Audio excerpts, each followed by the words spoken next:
Welcome to the Theory of DFS podcast. I'm Jordan Cooper, aka BlenderEd, BlenderHD on Twitter, the co-author of The Theory of Daily Fantasy Sports, the 15-hour audio DFS masterclass. How to think like a professional DFS player. You can get it at theoryofdfs.com. Join with me this week. We got another Hooper, another 2 weeks in a row, two Hoopers in a row. You're not related to Brian Hooper, Brick75. But it's Alex Hooper, who I want to say I wanted you on. You do a weekly like YouTube thing for FSI for Tilt City, which is soccer related. I wanted to bring you on because you remind, from a content perspective at least, you're following the same path that I did in October 2015. I just played soccer. I listened to the RotoWire soccer podcast, which at that time was Andrew and Mike Gottlieb, and then Skylar and JD did the MLS stuff. And that's all I played. I got into DFS just because of soccer. And once I got involved, because obviously the soccer community is much smaller for DFS, tweeted out some jokes because I'm a funny guy, and then made my own podcast, The Fantasy Flush, which was... I was doing tech podcasts at the time, and one of my tech podcasts was me ranting in the morning about all the bullshit in tech news and rant and cursing and everything that I called the morning dump. It was on the 5x5 network. So I'm like, I could do this for fantasy sports. So I would just do that, but I only played soccer. So like, if you didn't follow soccer, you wouldn't have any fucking clue what I'm talking about. And then from there, do that, and then I'm making memes, and we're making fun of Jimmy Madronda and Alvin Jones, Sofiane Fagouli's phantom goal. That was an own stuff that this is 5 years previous to you getting involved. But then eventually Mike Gottlieb left the podcast. Then Andrew asked me to be on the RotoWire podcast, and now I'm on Roto Grinders. I have a course. I'm playing pretty much every other sport, pretty much but soccer, other than some occasions. But to me, like you're 5 years, you're like me from 5 years ago. Well, that's dope because like literally my plan is to get on the Blender plan. I used to cover the Cleveland Indians. I was a sports writer. I was in radio, and I met my wife, and she is getting her doctorate, and she got into the University of South Florida. She moved down here. I left that job, which I loved, and essentially, and we've talked about it a million times, like best case scenario is she gets a doctor job and I'm doing this and making content for somebody. I'm hoping somebody, likes me enough to actually pay me for my content. So if I can do that and play DFS all the time and get on that Blender plan, man, like we're on the same, like I don't need to make $1 million playing DFS. Give me that 50, 60. I'll pay for our trip wherever we're gonna go that year, and my wife won't leave me because I don't do anything. So that's my plan, and we're a lot alike in a lot of other ways, other things that you mentioned too. So, and I'm a tech writer, so here we are. There you go. But you only started playing DFS, but because of COVID, just like was it never on your radar for the past? I mean, to me, I consider myself that I got in a bit late in 2015. Like at the end of the boom, like finally when like New York is saying we can't have this now, like once it started getting to the headlines like negatively, that's what I found out about it because I never watched any of the other sports. So like I did when I was a kid, but like NBC Sports never had DraftKings commercials because they didn't promote their soccer product. Like I got in like then you must have known about it for this long. So what did it, was it just a boredom? Just screw it, it's COVID, there's not much to do.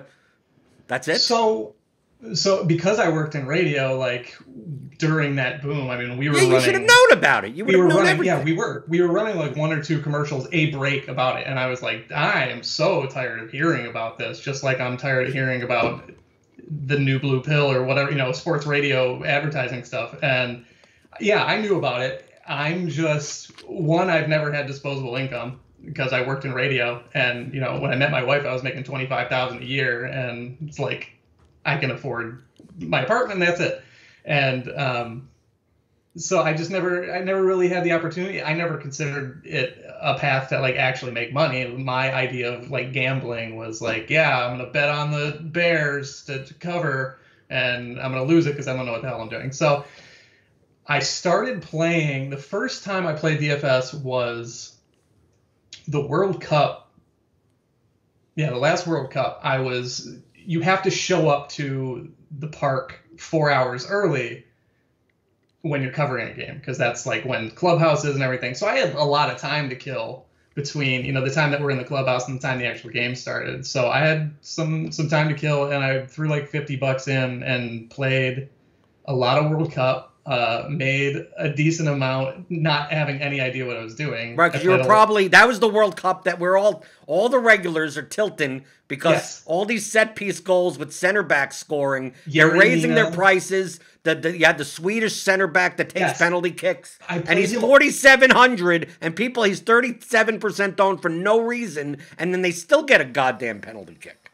He had a special card in FIFA Ultimate Team that year, and I packed him, and I was like, this is my dude, and I just played him, and he would get a penalty and score. And then I had so many lineups. I think like he and Yerry Mina, because Mina also he had two goals in 2 games. Yeah, so I still play Yerry Mina just because I'm like, yeah, sure. Like in showdowns, if I have money. But you understand DFS now. It's like I'll take a shot on the 3%, 4% owned center back.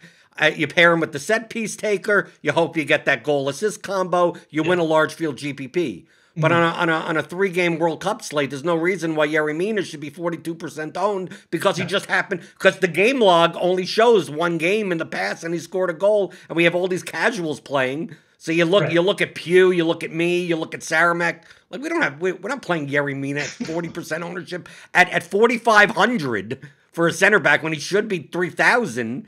And then he scores a goal, and all the donkeys get paid. And that was me until I blew it all because I didn't know anything about bankroll management. I was like, I'm fucking awesome at soccer DFS. I'm going to make some money. And then I lost like that $50 quick. But then I came back eventually and did baseball when baseball returned. So I had already left my job as a writer. And I had a job down here doing content for a nursing school. And I had never held a job like that before. It wasn't a great job. And I was like, I'm going to play some baseball. I did a lot of studying during the day. But again, like I didn't know how to play DFS. I didn't know what I was doing. And then I had a single entry on like a 20 max, $4. I just played 1 entry. I played Mike Minor against the Astros. He was the cheapest pitcher on the slate. And it was when the Astros were still using the trash can. And I had Ramon Laureano, and Laureano hit 3 home runs, Minor, I think K'd 10 and 6 and 1, and I placed third. I won like $1,500, and I was like, sweet. And I used that money we were rooming with my now wife's cohort member down here. We were about to get married, and this girl was a disaster.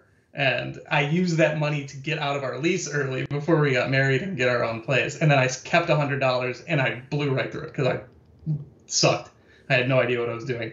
And so I was done with it until soccer came back for COVID. And that's when I started. I was playing. Well, you started, at that point in May, we were getting, once the NBA shut down and everything, we were getting like $500,000 prize pools for like LOL and for Ukrainian. Ukraine was still playing soccer. There was a showdown, and it was $100,000 the first because there was just nothing else going on. Yeah. And then finally, the first like real soccer league to come back was in Germany. Mm-hmm. And truthfully, the Bundesliga is, for DFS, I think is the best league out of the better than Premier League, definitely better than the French league.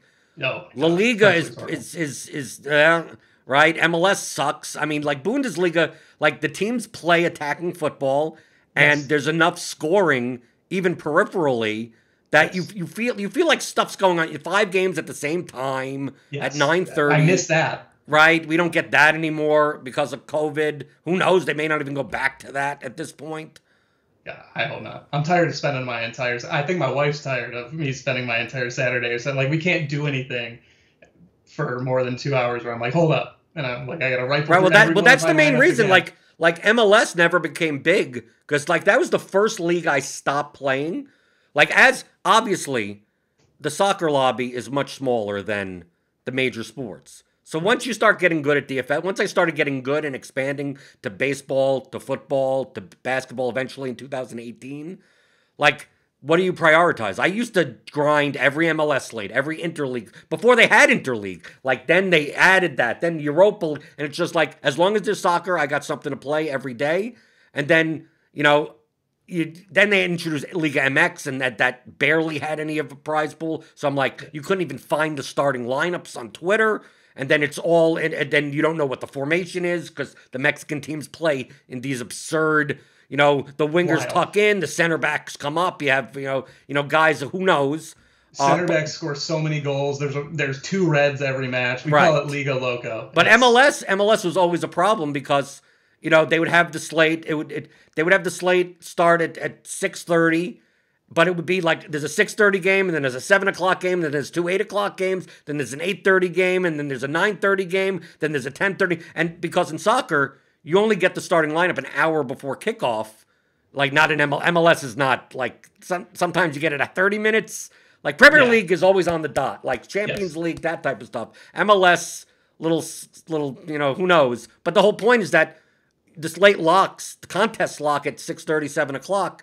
But, like, you have to check the starting lineups. Like, there's, like, 5 windows. I used to set an alarm on my phone for all the hour before game starts just to remind myself to check my phone at 8:30, check my phone at 9 o'clock for this lineup. And then, like, how do you play? I mean, the prize pools were small enough as it is. I'm like, I'm sick of this. Yeah, so the MLS opener, it was 3 games at 8 and 2 at 8:30. And that isn't that bad. It wasn't horrible, but because the lineups come out, like you said, like never on time, and New England was the biggest favorite on the slate over Chicago, and that was an 8:30 game. So I'm like making up all these stacks. Teal Bunbury is in the projected lineup. He's like 500 less than Tejan Buchanan, and I love Buchanan. I'm plugging him in all my lineups. I have Bunbury in some. One doesn't play, and like I had a center back from Cincinnati in my lineup at 7:59 before lock, and like I still didn't know if he was in. I wasn't sure, and it's hard to play MLS. And the prize pool was only 2,000 first, but yeah, it's tough. It's crazy for all these things, and I definitely like the Bundesliga 5 at a time because then I could just do it and stop worrying about it. But yeah, it's all over the place, and I have trouble with, you know, my work schedule is 9 to 6. I have a 40-minute commute, so like I was trying to play NBA. Oh, you can't possibly play NBA in those situations. No, I stopped real quick. You have to be pulling over your car. You'd have to be stopping in the middle of the road. I was getting home at 6:50, running in here, checking FSI, seeing what to do. You know, I was listening to Awesome all day. I listened to every single show because I need something to listen to while I'm writing, and I like kind of have an idea, but like you've mentioned a million times, like people play it. No, like you don't know until the end, and then like half your lineup you have locked in, and then 9:30 all of a sudden it's like homie's taking a rest. Like DeMar DeRozan, he ain't playing tonight. You got entire team sits. Yeah, right. Yeah, especially right now. So yeah, I love the NBA. I don't know that I'll ever go back to NBA DFS. I just don't know that I can stomach it because, like, unless my wife goes out of town for a weekend, like I'll grind all night. I don't care. I don't have anything better to do. But like, I love my wife and I'd like to spend some time with her. And I got like 2 hours between when I get home from work and go to bed. I'm like, I ain't doing this. So yeah, it's all over the place. But yeah, my Saturday, Sunday, I know what I'm doing. I'm getting up. I'm playing the early game, and I'm playing that classic slate, and it's set. Everything else, Wild West. Like I don't know what I'm playing sometimes. Right, but you see that like I'm on for the Premier League slates. Some of the Champions League slates, like I don't grind soccer like I used to, right. And then when I do, like I've always been from the beginning, like a cash game, small field GPP type of play. I used to build 10 lineups for large field GPPs. I used to hand build everything. Mm-hmm. I mean, I don't even use an optimizer for soccer. Even if I'm building 10, 20 lineups, I'm manually putting stuff in. Yeah.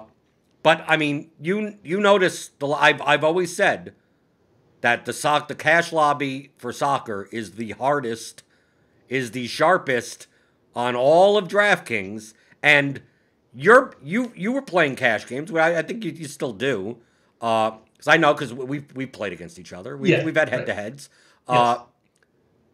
It's weird to say that a lot of the more than half of the soccer lobby in the head to heads and the double ups are the same. Are October 2015 when I started playing soccer DFS. It's the same people. I believe that. And so I stopped for the most part. I was looking at my roto tracker today, just kind of in preparation for the show, just trying to make sure I knew everywhere I was. And I'm career like negative 500 in double ups in soccer. I've made $12,000 in the last year total. And which is nothing. That's good. I'm very happy with it. Trust me. It's gone a long way to the house down payment fund so I can get out of this 800-foot apartment when my wife gets a job. But I'm very happy with it, but minus 500, like I hit my big, I won 7,500 on a classic slate in, I want to say it was November, might have been September, but for that first 5-6 months, I'm playing $2 a slate, $6 a slate eventually. So like I barely had time to lose that much money and double ups. And then it was just once I took that step up and, 9 out of the 16 in the double ups I'm playing above $5 is Ceramic and Pew and you and Gator and Tendrils and all these dudes who just like wipe the floor with me. And you look at my chart, man, it's just like, nope. Like as soon as I hit that point, I'm just down. So I stopped playing it. I started playing head to heads and I was catching a lot of the overnight, like at the start of the Premier League, I was getting, I think like a lot of Euros who were trying to get on the platform because I'd get all my head to heads picked up overnight. I'd wake up at 6:30 and all of a sudden I'd have 4 or 5. Because you're a new person. Like I think that's the biggest difference is that like dude, I can post head to heads and sell none of them.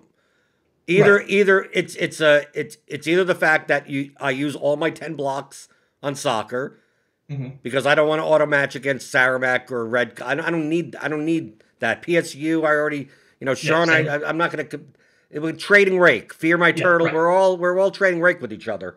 Evaldo, I don't block, but we don't typically take his game. We don't take each other's games on purpose. But I know Evaldo, he doesn't mind. He has $1 million job. He plays for pride. He has no problem playing me. If he's like, if we match, we match. He'll play me in a $5,000 head-to-head. He doesn't give a shit. So I don't mind as long as he's not like taking up volume that I could go to somewhere else.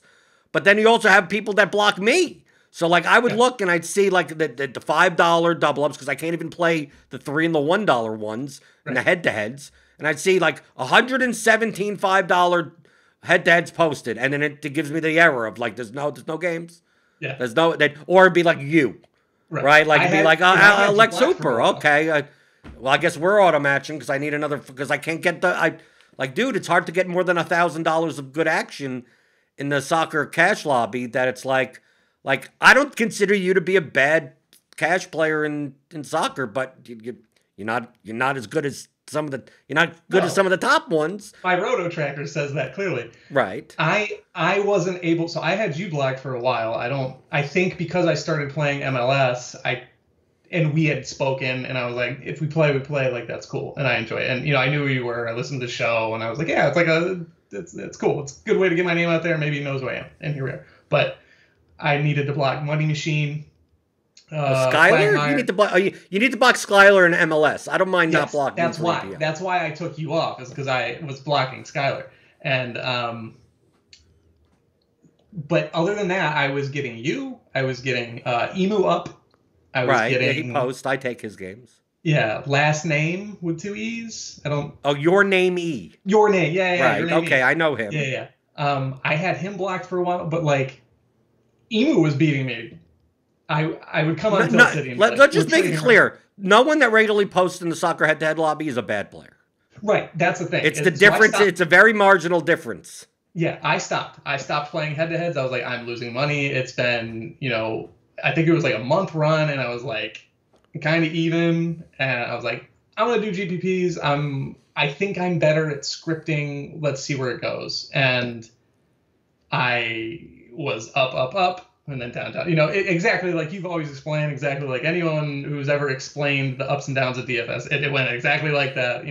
Different cash games. I was like, up. And then I had those swings, and then it was just like wild. Right, GPPs, you go from I've solved all of my ills. I'm the greatest player in the world. Yeah, right. And then 3 months later, you're like, I don't think I'll ever be able to win ever again. I was down $1,000 heading into the Saturday that MLS started.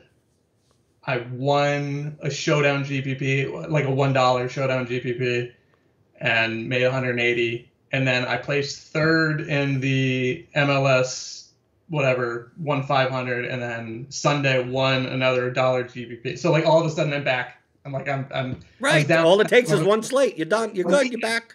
Yeah, one weekend, and I'm like, oh, all right, I'm not bad anymore. And that's like, I know I've said to you before, like I've thought about just like I need a break, and then it just pulls me back in because I'll win enough. And it happens like that with me too because I play a lot of satellites. Like I have the big dreams of the 50 to 60 a year, but like I can't get there volume wise right now. I can't really afford some of the bigger swings. Yeah, but that's how I started. But you're talking, right, I know. Yeah, that's why I said you reflect. Like, dude, right. I was playing the same volume you're playing now is what I was playing 6 months into me playing DFS also. Yeah, and when I started, I was playing like $2 double ups and 60 cents in GPP. And I mean, that was less than a year ago, and I got lucky, but I was hitting those satellites. That's how I got to where I was I loaded up like 22 tickets, I think, 24 tickets to a bit. It might have been like the golden goal or whatever. It was just a random slate, and Callum Robinson drops 3 on Chelsea. I had him it was a game stack. Tammy Abraham scored, VAR had to check it, allowed it. I'm in the pool, meanwhile, with my wife. We're down, and I'm just checking my phone, and all of a sudden, I'm in the mix, and I had to make a late swap, get to Alex McCarthy instead of Nick Pope because people in front, whatever. Doesn't matter. But my point is, I only got there because I was playing satellites, and I still do that. And, I wouldn't have erased that recent $1,000 swing had I not done that. And it can be risky, and there's times where like I can't win a satellite, so I go into something with 2 tickets. I'm like, here are 2 random shots. But the only way I can kind of accelerate that bankroll, I think, is by playing that, because like I don't play a lot of those 15, the 10,000 to first, 3,000 to second, $7 to third. Right, set of steak knives. That's it. Yeah, right. I can't. I'm not gonna accelerate to that point unless I'm just winning tickets on 10-cent entries. But the nice thing is that I win enough of those that I see shots go in, and I know I'm good enough to luck into a GPP win, as long as I can just get on the dance floor and get some shots on goal. So right. I mean, I did the same thing. I won satellite tickets. My first started October 15th. They were running satellites for the Boxing Day special, which is a $20 GPP. Love it. And I never played the $20. I always played the $3 GPP. I play 5 entries into that. I'd play like $40 in cash games. Like that's what I did in the very beginning. I mean, like I don't just automatically show up playing. Right. But I won. I think I won 12 tickets to that $20 thing. I'm like, I've never played a $20 GPP. I've never played this much volume. But I got 12 tickets, and on Boxing Day, like all the teams play. So this is the biggest, one of the biggest slates in the Premier League season. And I didn't win, but I came in like 9th, 11th, 12th, right. 7th. Like I got a lot of those spots. Jose Perez, he scored a goal. I had him it was back in the days where I pretty much only played the dinky do, which is like you just erase goals from the slate and just play the guys that give you the highest floor. Back then, we also had 1-point crosses and 11-man lineups, so goals didn't matter as much. I can make them up everywhere. You'd give me Payet and Sigurdsson and Kevin De Bruyne, those types of players. I'll just fill them all up. Feel free to chase the goals after me. I'll score 12 points in every slot, especially with 1-point crosses. But like I turned the satellite tickets into $2,400. Right. Just out of the blue. And then, just like you said, I should be playing the $27 Golden Boot mid-stakes GPP because I'm good enough. I played this $20 GPP, and that $2,400 went back down to $400 by the end of January. And then I had to build myself back up again. But same thing with the satellites. Like, you learn... Like, all of this is a learning process. You learn from the experience. You learn how to play better. Like, when you started... with like obviously in the World Cup, you may not even have known anything about. You're throwing lineups in. It's recreation. There's no. I'm going to do some research, or I'm going to go on who scored, or RotoWire or stuff like that. Like once you got back into Bundesliga, like how did you learn how to play? I always say that I learned how to play from, especially back then, by just studying the best players' lineup, studying Saramek, especially when you're just playing cash games. Right. Primarily, and you're like, I'm going to study Saramek, Old T, Pew Pew Pew, Devo 1099. He plays once in a while now. Like all the good players back then, and then figure out why certain players, like this is before like projections, and soccer projections are kind of murky as it is. Never use them. Right. I don't. It's not needed as much. But how did you go about? Like, obviously, you must have found the podcast that me and Andrew do.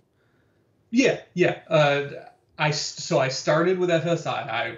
I think I just Googled it. I was on either my lunch break or just I didn't give a shit because that job sucked, and I was just YouTubing it. And I found Gator, and he does the slate by slate breakdowns. And I think I paid pretty quick. I think I ponied up to get a membership pretty quick, and I got in there, and there's a lot of really smart players in there. And I'm a learner, man. Like I said, my wife's getting her doctorate, my brother's a doctor, my best friend's got a master's and working on his doctorate. Like I surround myself with people who like to learn, and that's always been me, except I just go about it differently. So that was one big thing, was just being around smart people. That community is very helpful. It always has been. And then, I found you guys fairly shortly after, and that's always been a big help. And then I started following you guys and seeing all these sorts of things. I'm always supplementing, I'm always trying to learn still now. Like I say I'm in the top 30th percentile of players. I think that's where I would put myself, but I'm always trying to learn. And that's why I started the show, though, because my buddy Tom that I do the show with, he lost his job.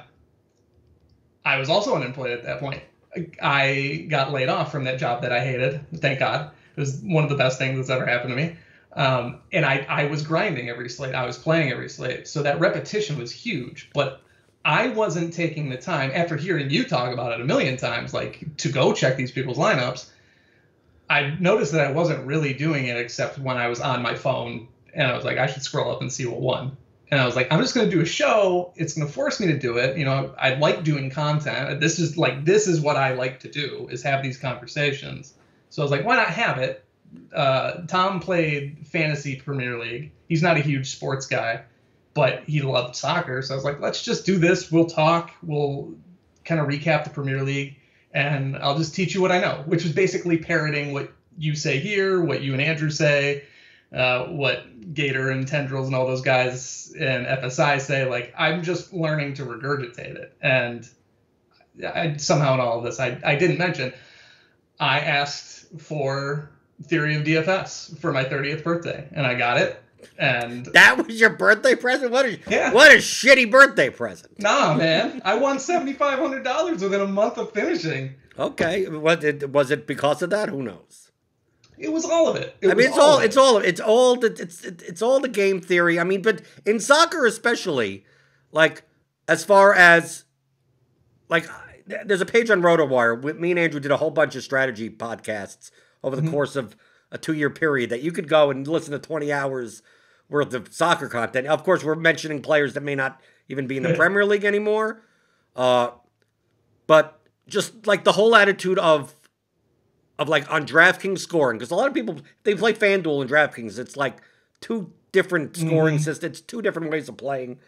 But like, how did you learn more of the stuff of like that set piece takers provided the highest floors, that fullbacks versus center backs in the defender position, how forwards typically, the way that they're priced, don't have floors, like you're either going for goal scoring odds or you're just punting, and goalkeeper is just close your eyes, most likely pay down, right, and hope for the best. Like, how did you learn like the construction elements Because that's what the RotoWire. I mean, really, if you listen listen to me and Andrew on RotoWire, we don't talk about GPP strategy much. No. It's really just here's a half an hour of if you want to know what the chalk construction is, even if you don't play cash games, if you want to know what the top plays of the slate are, like you'll get it in a half an hour. Of course, we're deciding amongst kind of a cash lineup, like what would be the optimal for that. But you could tell, like if we didn't mention someone, it's probably because they're very goal dependent.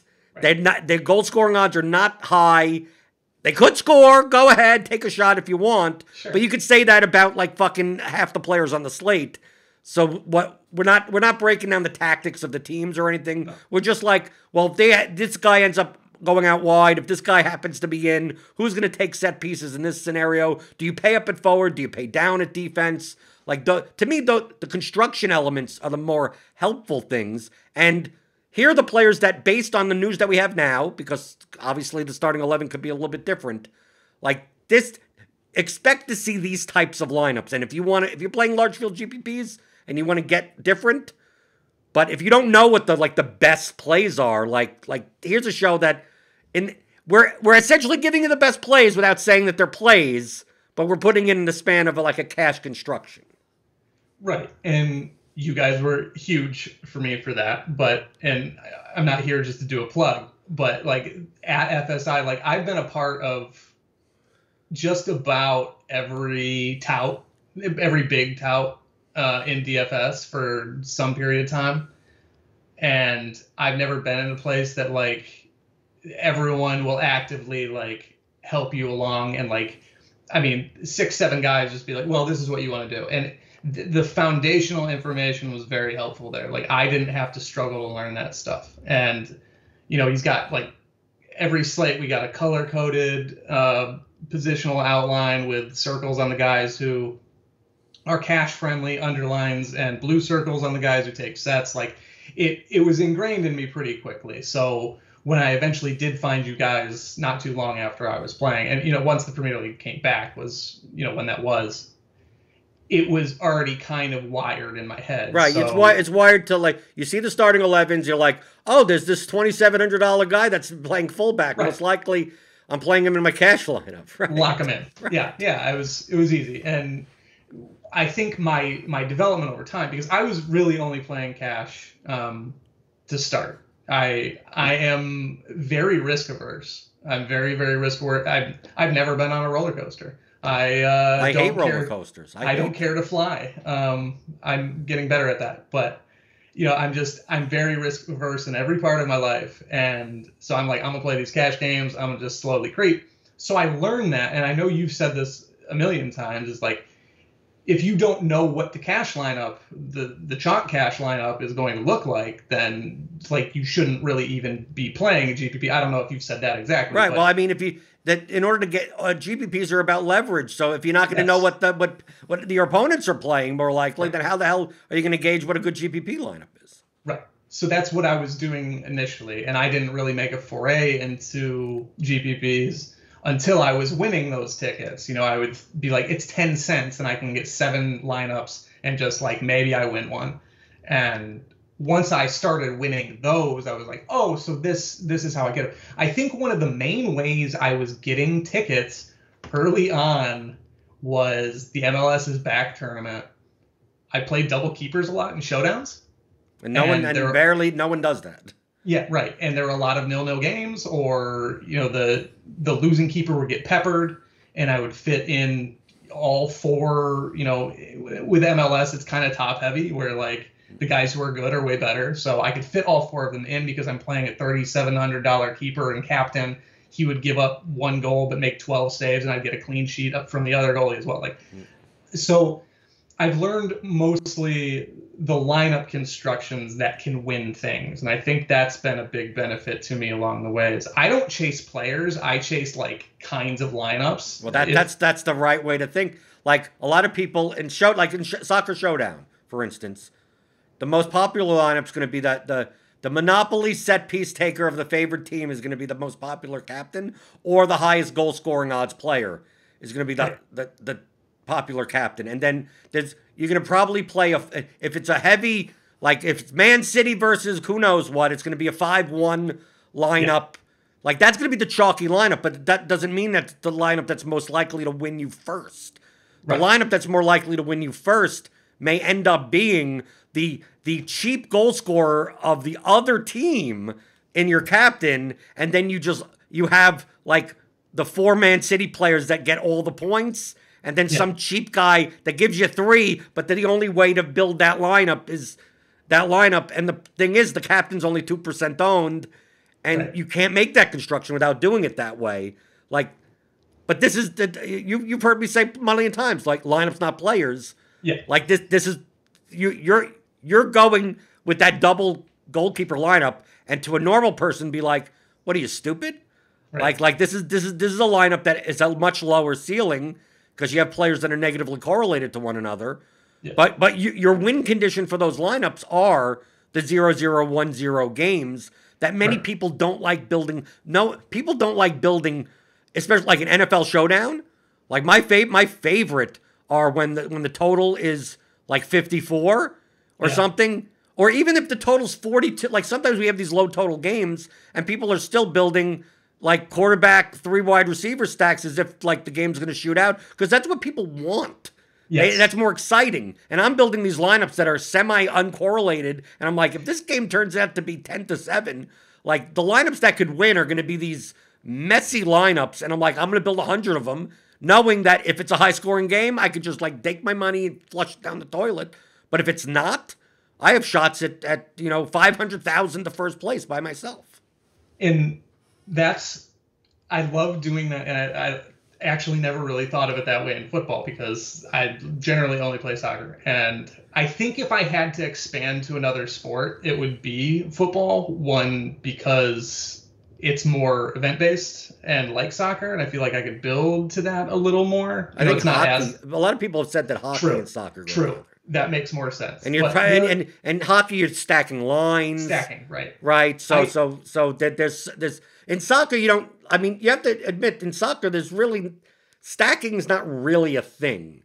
See, I do it too much. I do it way too much. I have a lot of classic lines where it's like, oh, United's playing Burnley, and the first match, like, I don't think anything's going to happen, so let me get 5 United guys in there. And then every time I'm like, it's like a cash lineup level where I'm like, yeah, some guys, the 2 goal scorers were good, but then, like, the other guy, and every time afterwards, I'm like, why do I keep doing this? Like, it's not the right lineup. And right, it wins if Man United scores 6 goals, sure. Right, yeah, I'm essentially scripting for 5-0, which is like the opposite. And I was going to get to this point before. I look at it as Newton's first or second law, like nothing's going to be in motion until a force is acted upon it. Like in soccer, like it's going to be 0-0 until someone scores a goal, which sounds obvious, but like that shit doesn't always happen. So like when I'm making lineups, for example, this is one of my biggest tilt-worthy moments of my career. The Champions League final, Bayern and PSG. I had a feeling for Bayern. I had like 26 tickets. I had won to this thing. And Parlor Boss, I think he's like WHS3 in Roman numerals on DK. He hasn't played in a while. But he taught me, like, in showdowns, like, just stack 1-0. Because the great thing about 1-0 stacks in showdown is if you get one of the goal scorers right, there's a good chance one of the other guys on that stack like gets an assist or maybe picks up the other goal. And if you have a keeper, then that's 10 free points if it does go 1-0.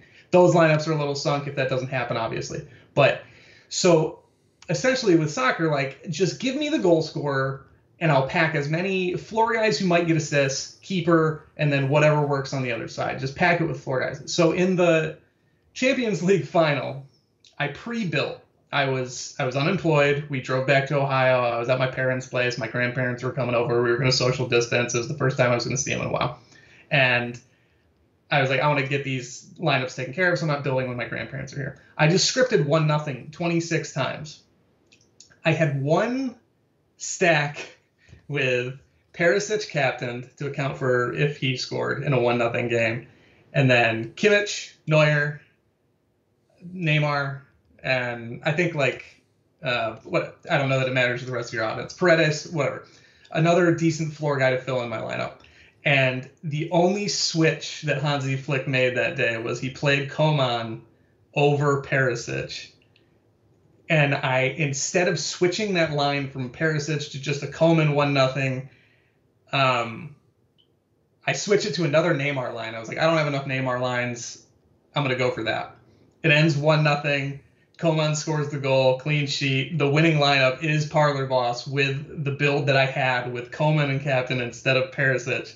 And that was a 20,000 first. But so like I go into a lot of these with just these 1-0 builds because like in a match like that, if it's so even too, it's Champions League final and it's not going to be this run amok shot sort of thing. It was a lot of possession, and it's like if it's 1-0, great. If it's 2-0, like I can still catch that. There's a lot of insurance in those lineups, so I build that way a lot. I don't do it as much anymore because I wasn't accounting for anything more than 1-0. You know, I'm playing 20 max in the dollar because that's what I can afford, and to cover every 1-0, I'm going to need more than 20 entries. So I've now started to get as many like different 1-0 builds and account for more 1-1 and higher scoring games. But right, so you can retain as much equity as you can, so you're not constantly losing all your money every slate.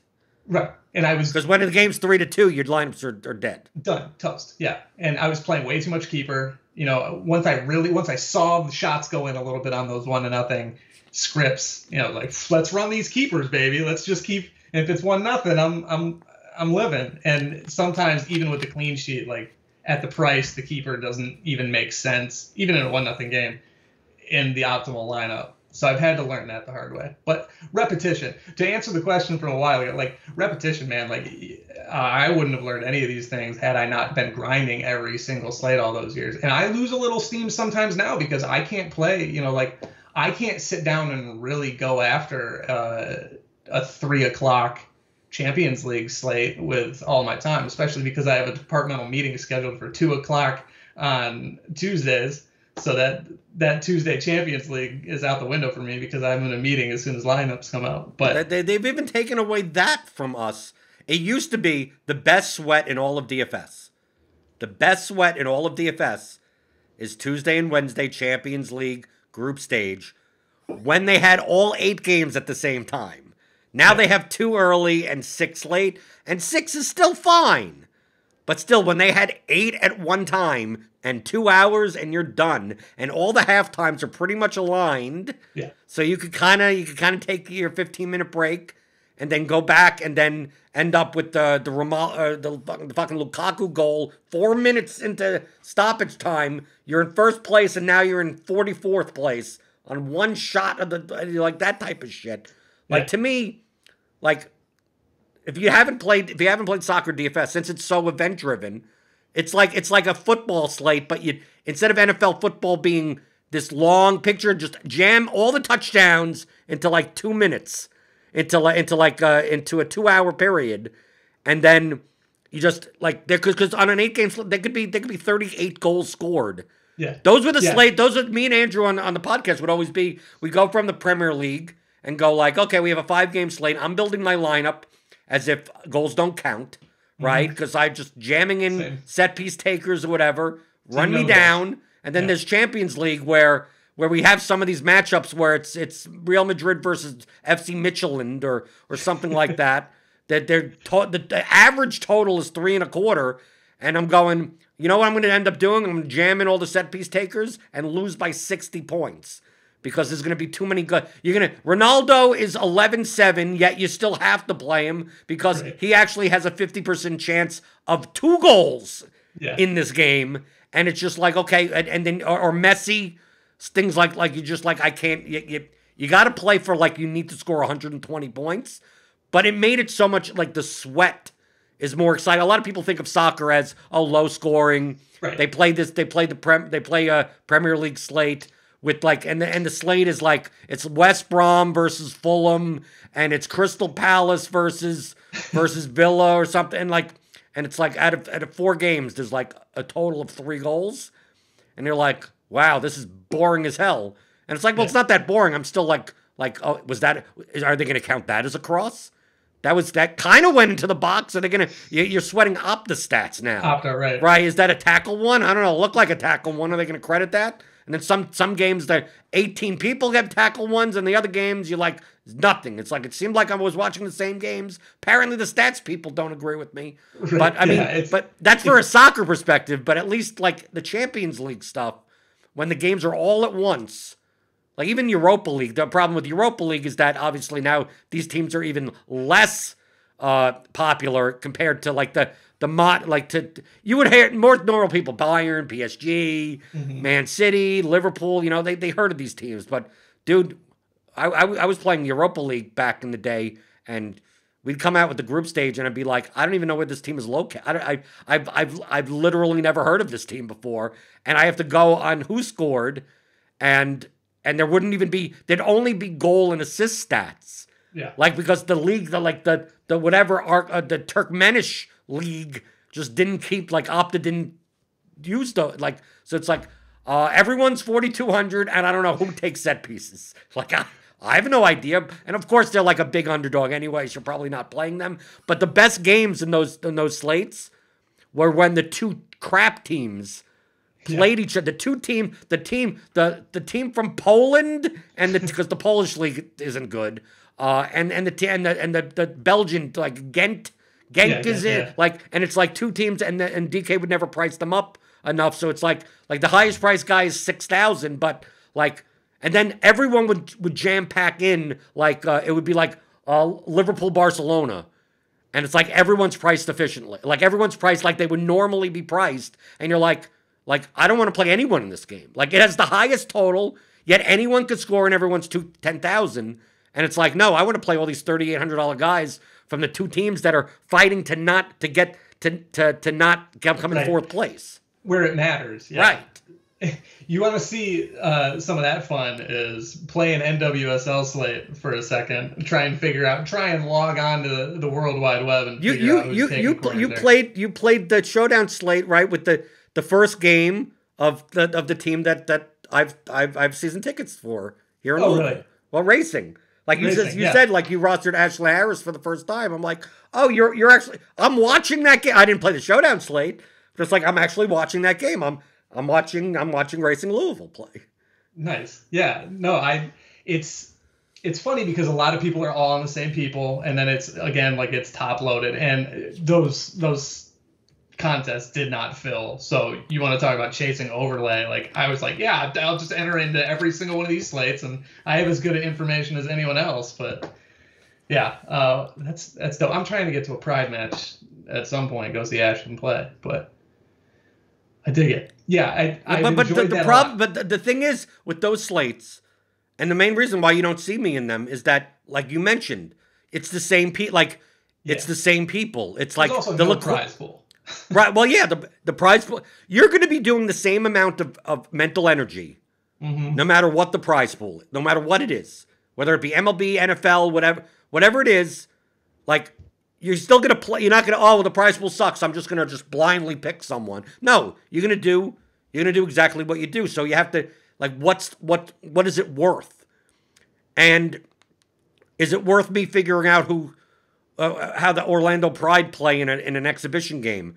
Had my own, I don't even know who takes set pieces for my own goddamn team. I'm like, probably Savannah McCaskill, but I mean, but they'd Ekich taken, and she's a rookie, and she was taken from one side, and like, do I want to deal with this for a $500 prize? I don't.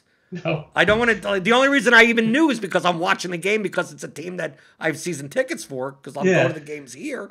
But outside of that, do I want to research NWSL teams? Do I want to research?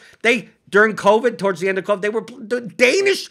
There was a 10-game Danish league slate. I played that. And I'm like, get the fuck out of here. I'm not, what do you, is Christian Eriksen playing? No, of course he doesn't play in the Danish league. Evander for 10,100. Got to plug him in, whoever that is. How do I research 20 teams? Now, if you're already playing the league, like Bundesliga was never on DK until COVID. Right. So we never played Bundesliga teams unless they were in Champions League or Europa League. Mm-hmm. So now now I didn't watch the Bundesliga much, especially now in 2020, because I'm following all the other sports and I'm playing everything else. But at least I know that if you're going to continue to have Bundesliga, I'll learn the players. By the third or fourth week, I'll know that you plug in Philip Kostic and then you set the rest of your lineup. Like you just know that, right? You know what the floor forwards are. So for a 10-game Danish league slate, it's like they're never going to have this shit. I mean, like, so why am I going to spend 2 hours on who scored trying to parse together who does what, and then the prize pool is only like $5,000. Right. See, for me, it made a lot of sense because I'm just like, all right, I'll build a lineup just like every other lineup. I'm going to play every set taker. There's a $2,700 fullback and just roulette on the forwards. Yeah, but see, the difference is you're at from 5 years ago. That's what I would have done because that's all I played. I played only soccer DFS, and I only played $50 to $100 a slate to begin with. So, like a $5,000 prize pool is whatever. I played MLS. I mean, MLS prize pools sucked. Also, I played the 2000 the other day. Right, the MLS. I won the big GPP for the Mls Opener, and it was I think it was $1,000. I think it was like this year. That's it.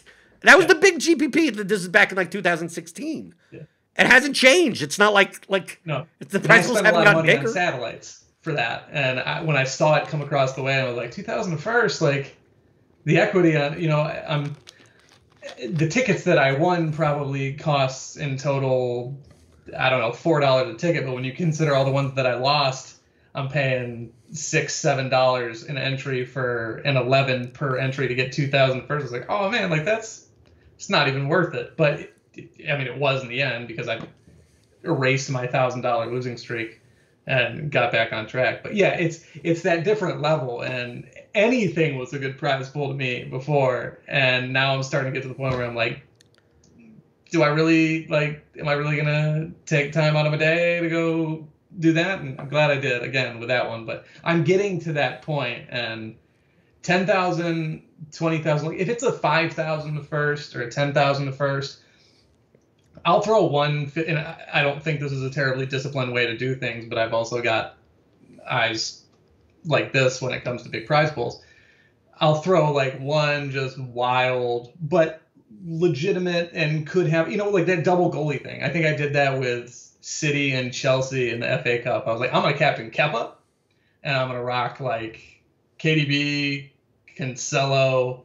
I don't know if I play at Ederson, but basically like 5-1 with Kepa captain. Like no one's going to captain Kepa. One, he sucks. Two, they're going to get their doors blown off. And it almost worked out, but Werner scored and I had a different forward. It doesn't matter. But like I'll throw those in because like $15 on that isn't a huge loss. Whereas like if I'm using all $150 of that slate's allowance for me and my 10% or whatever, I don't even know that I'm playing 10%. I think I'm playing 5% because again, risk aversion. Like I don't feel like I'm any closer with $15 entries as opposed to one. Like I feel like the same thing's gonna win. Again, like this isn't disciplined. It's just kind of what I do when I see the big prize pools. But I'm getting to that point where my eyes are a little bigger than my wallet, and that can be an issue with staying disciplined. Like for me, I'm playing what I can afford basically right now in EPL is max out the $4 8 entry, max out the 20 entry $1, max out the quarter, and then play some satellites. And the best day I can have doing that, best slate I can have is about if I really hit like 350, and like when you've won 7,500 and you're grinding out every day to try to, maybe win tickets to get back into a big one and hit a 15 or hit a 20,000 first. Like sometimes it can be like, that's a lot of energy to put into like, I think today I won about 350, something like that. And even then I was like, all right, it's cool. It's a nice amount of money, but like, it's weird kind of being in that in between where I've seen bigger paydays and I know I can get them, but I'm still like, it still almost feels like playing cash because the prize pools are small. You know what I'm saying? Right. But I mean, you have to build it up some way. Right. But with GPPs, I'm getting those swings and I'm like, I suck. And then, but that's what it is. But that is what it is. And I have to get used to it. I've had to get used to it. And it's just the reps and putting those together. Like when I get cold, I get cold. And when I get hot, there's no such thing as cold or hot. You know that. That's stupid. Right. When I'm going down, I go down quick. When I go up, I go up quick. Like but that's normal. Yeah, I know, but I've never done it. and it's wild. Right, and people, and you probably hear, right, it's one of those things that you hear people say that this is what ends up happening. That you talk to people, right? You tell people how it is, how it really is. That's the whole point of this show. That's the whole point of this podcast. We're real people playing real DFS, real shit, good, bad, and the ugly. People, what ends up happening is that you go, no, I'm risk averse just like you. I play small percentage of my bankroll. Yeah. And I have a big enough bankroll. So like even I could play more. That's probably a leak. I probably should be playing more. You'll describe swings of like I've had multiple $30,000 downswings. Now, to normal people, that blows their mind. That's wild to me, man. Like, right? But to me, most people look at my graph, other sharp players, and go, it's pretty flat. Those downswings aren't, I don't see many bumps because they have $120,000 downswings and upswings. But you tell this to people, no matter what level you're at. If you're playing $100 a slate, you could have $5,000 downswings. You could have just as fast you go up, you could go down. And until you actually play seriously and see that happen, most people's reaction is like that's it's either not belief or that they believe, like a lot of people, they're the exception, right? It's always that. It's like, oh, I won a GPP. I'm the best in the world. I can now play 20% of my bankroll every night. It's like, well, and then I've been doing it for the past 2 weeks and still being like, you're not the exception. Like, you're going to go broke, and you're not going to believe it until you go broke, and then they go broke, and then go, oh, should have listened to everyone. Should have known that math. That's how math works out. That it goes up and down. Like it goes up, and you could be the best player, and you'll have a huge downswings. So, you've learned, like it sounds like you're still getting used to the fact that. Like you're risk averse, but like you almost have to embrace and prepare yourself for the fact that you may lose a significant amount of money over a short period of time with good bankroll management. Right. But if you continue to play well and you continue to manage your bankroll satisfactory enough, that you're going to come out on the other end with more. You went down. If you go down 500. 2 months from now, you're going to be up 2,000. Like if you just zoom out on that graph, like that little down swing that you saw, it's like I had to experience this in order to get to that point. And most people, they get into that swing and then they start like doubling down. They're like, I have to get back quicker, and then they actually dig themselves even a deeper hole. Right. And we'll see, like, that was the good thing about when I won that. I lucked into that third place MLB GPP, and we pulled the money out, so I didn't lose it. Like, I lost $100, and I was like, I suck, I'm done. And then I came back. But, like, I've experienced those losses. And even when I started playing regularly, when it started to happen, I was like, oh, my God. Like, I was still playing that $6-8 a day, and I was down like $50 in my $100 bankroll or whatever it was at that point. I'm like, I'm probably gonna. I think I even told my wife, I'm like, once I go broke, like, I mean, I'm not putting more money back into it. And then I hit that 7,500, and all of a sudden we're playing on a different scale altogether. But then I start playing you and Pew and Saramac, and I'm like down, and I'm playing cash games. I'm like down. I'm like, I gotta change this, and then boom, right back up. I think the first time I ever heard about the psychology, and I think that's like the first time you and I ever interacted, was it Alan? Alan Lem. Alan, yeah, he wrote that article and you retweeted it, and I read it, and I was in the middle, like the first time after that big win, I was down a couple $100, and I was like, I can't swim in this pool, baby. Like this is over my head. I'm not good enough to swim with these sharks. And I read that, and it was like, did we go through it too? And I was like, all right, I'll give it a shot. And I think like 2 days later, it was my first place GPP where I won 1,000, and that's where I got this shirt, Jeannie Wijnaldum. How much was this shirt? I get these from China. These are like $8. Oh, okay. So you spent. Because some people, because you know what I do. Whenever I win a large field GPP, I buy the jersey of the lowest owned player in the lineup. But the point is, like, I remember, like, I think 2 weeks ago, someone in RotoGrinders Discord, like, won, like $1,000 because they played, like, the quarter arcade or the dollar or something. Right. And they're like, oh, I'm gonna get some baseball jersey. And, like, baseball jersey's like $120. Like, don't spend, you only won 1,000. Don't, like, just because you won first place doesn't, like, no. Like, when you win 50,000, spending $100 is fine, but probably don't spend 10 to 12% of your win on a goddamn souvenir. Yeah, right. So I got this.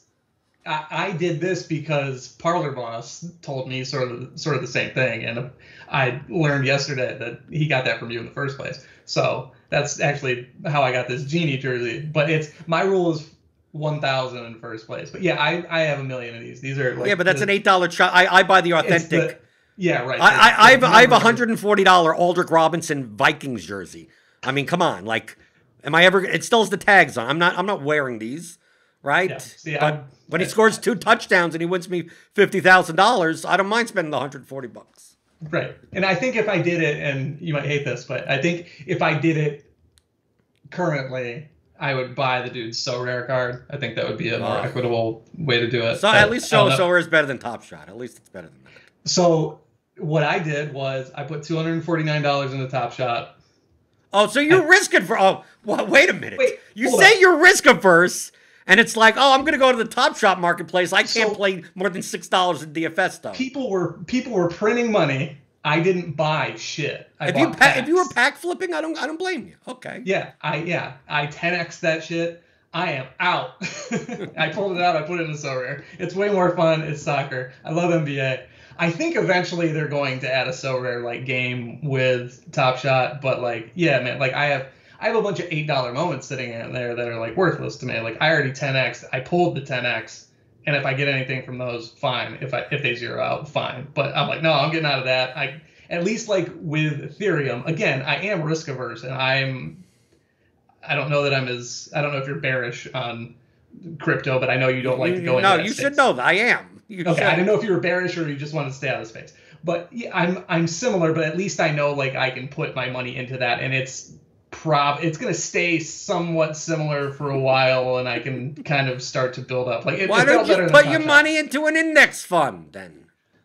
Because I'm trying to get a down payment on a house, and I'm trying to flip it. 7% return, dude. Is that what it is? Little I don't know. Come on, it's not enough money. It's like $2,000. It's better than just putting into something. Look, Bitcoin went down the other day like 10, 12%. Ethereum was down in like 3 minutes. I mean, come on. Yeah, I know. It's a safe investment. Get out of here.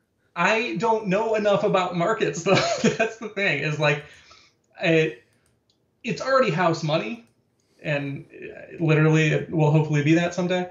But I just moved it. I wasn't going to stay in Top Shot. That's really what I'm saying. I don't know that I'm going to stay in So Rare forever. I enjoy doing it though. Like that is an additional hobby, and I feel like I have more control. Not to turn this into a So Rare podcast, but like I feel like I have more control over So Rare because I can buy and sell things at different prices, whereas like DFS, I'm building a lineup, I throw it into the universe, and I get back, whatever I get back.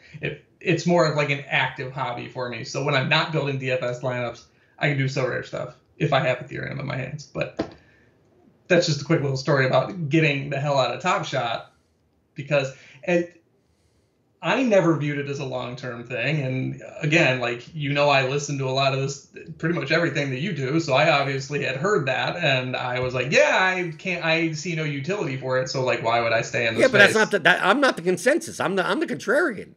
I look at my Twitter timeline. I see people buying virtual horses. They're racing them against each other. People buying fucking 8-bit things in Microsoft Paint, and I'm like, I'm looking at this going. I look at my IRA, and I go, I'm fine to look. It's doing 7%. I'll see. That's what my reaction is. Don't show me what the price is now. See in 20 years, like that. Like to me, that's the time horizon. And the same thing. But I view DFS the same way. Like. Just you're in the beginning. To me, I view you as you're still in the beginning of your journey. How far you go, how serious you take it, how big your bankroll grows, how much you expand is up to you. But like when I was playing soccer the first year of DFS, I mean, I come from poker, so like, Right. I had the mentality of how do you play a game in a serious manner, and to me, I find that fun. And if I'm able to, in the first year of playing soccer DFS, my attitude was, this is all like luxury. This is what we'll go on vacation with type of money. If I make $5,000 or $10,000, like me and my wife could go on a nice vacation, and it doesn't come out of my normal pay of my regular job, which I work from home as it is, doing digital marketing. But then it turned into like, just like in poker, I have a bankroll. Do I want to move up and now try to generate even more money? And then I just took the concepts, which are all in the course, and moved to other sports. And like, oh, well, this works in others. Like, I could win in this, and I could win in that. I can't win in PGA, though. But I could win in... PGA's variance like there's no tomorrow. But then it got to the point where it's like, no, I could actually make $50,000 to $75,000 a year doing this. And then now you start treating it more like a business. Yeah. I mean, it's still fun, but I'm not just throwing lineups in willy-nilly here. I take days off. I'm like, I'm just not going to play this late. If I can't be around at this time, I can't play multiple sites and 150 lineups on multiple sites. I end up forgetting this. I end up half-assing that. I try to. That's where the conservatism kind of comes into, of like, maybe I'm good enough that I should be playing. I should be playing every slate and every line. I should be playing, $20,000, $30,000 a day, and maybe that provides me with a higher return. But just the fact of like, I play NFL. NFL is my highest volume sport. On a typical NFL Sunday, I'm playing about $10,000 in volume because it's especially in the beginning. You can find some soft cash games or whatever, but like, I know to the rich people out there listening, and 10,000 may not seem like a lot. It's a lot. To me, when the lock hits at 1 p.m. and I have a cash lineup that has $7,000 of volume attached to it, because I have 7 and then 3,000 in GPP. I'm hoping the 3 running backs that I this past NFL season, I had 3 losing weeks in cash in a row, and they're all for over $5,000. Yeah, it makes my head spin. So it's like, okay, in the past 3 weeks, I've lost a car, I've lost a car. I mean, like that. So if you can't handle that, maybe you shouldn't, like, maybe trying to make $500,000 a year it's better to just try to make 50. Like, to me, that's how I view it. Like, I could do it in football for one season, 17 weeks. I know I'm playing 5% of my bankroll, like in NFL season, because it's the most lucrative sport. And if I have a downswing, I have a downswing. Fuck it. If it wasn't for the fact that I won the goddamn slant that 1 week, it would have been a horrible... Yeah, when you win $50,000 in a $9 GPP, now all of a sudden your NFL season is profitable. Yeah. Right? So that it works. But that's not... I have to look at that and, like, that's not the norm. Right. To win a 70,000 entry GPP once a season. So when you go in cash games, when you go 6 and 11, that's like $20,000, like gone. Can I handle that? Doing that every day for MLB, for NBA?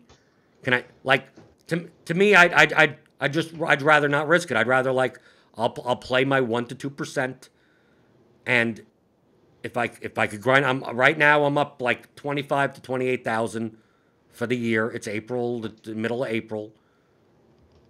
I'm good. Sounds like a dream. That, to me, that's right. I think to me and you, that sounds like the dream. But you have to work. But you have to be good enough to work to that. And I think the way that you play soccer, DFS, like you said, you're not playing in the head-to-head lobby against me and Saramek and everything. But I mean, I don't want to play. I mean, like, it's not like I'm sitting there going, I want to play against these. I try to get the action I can with people that aren't those guys.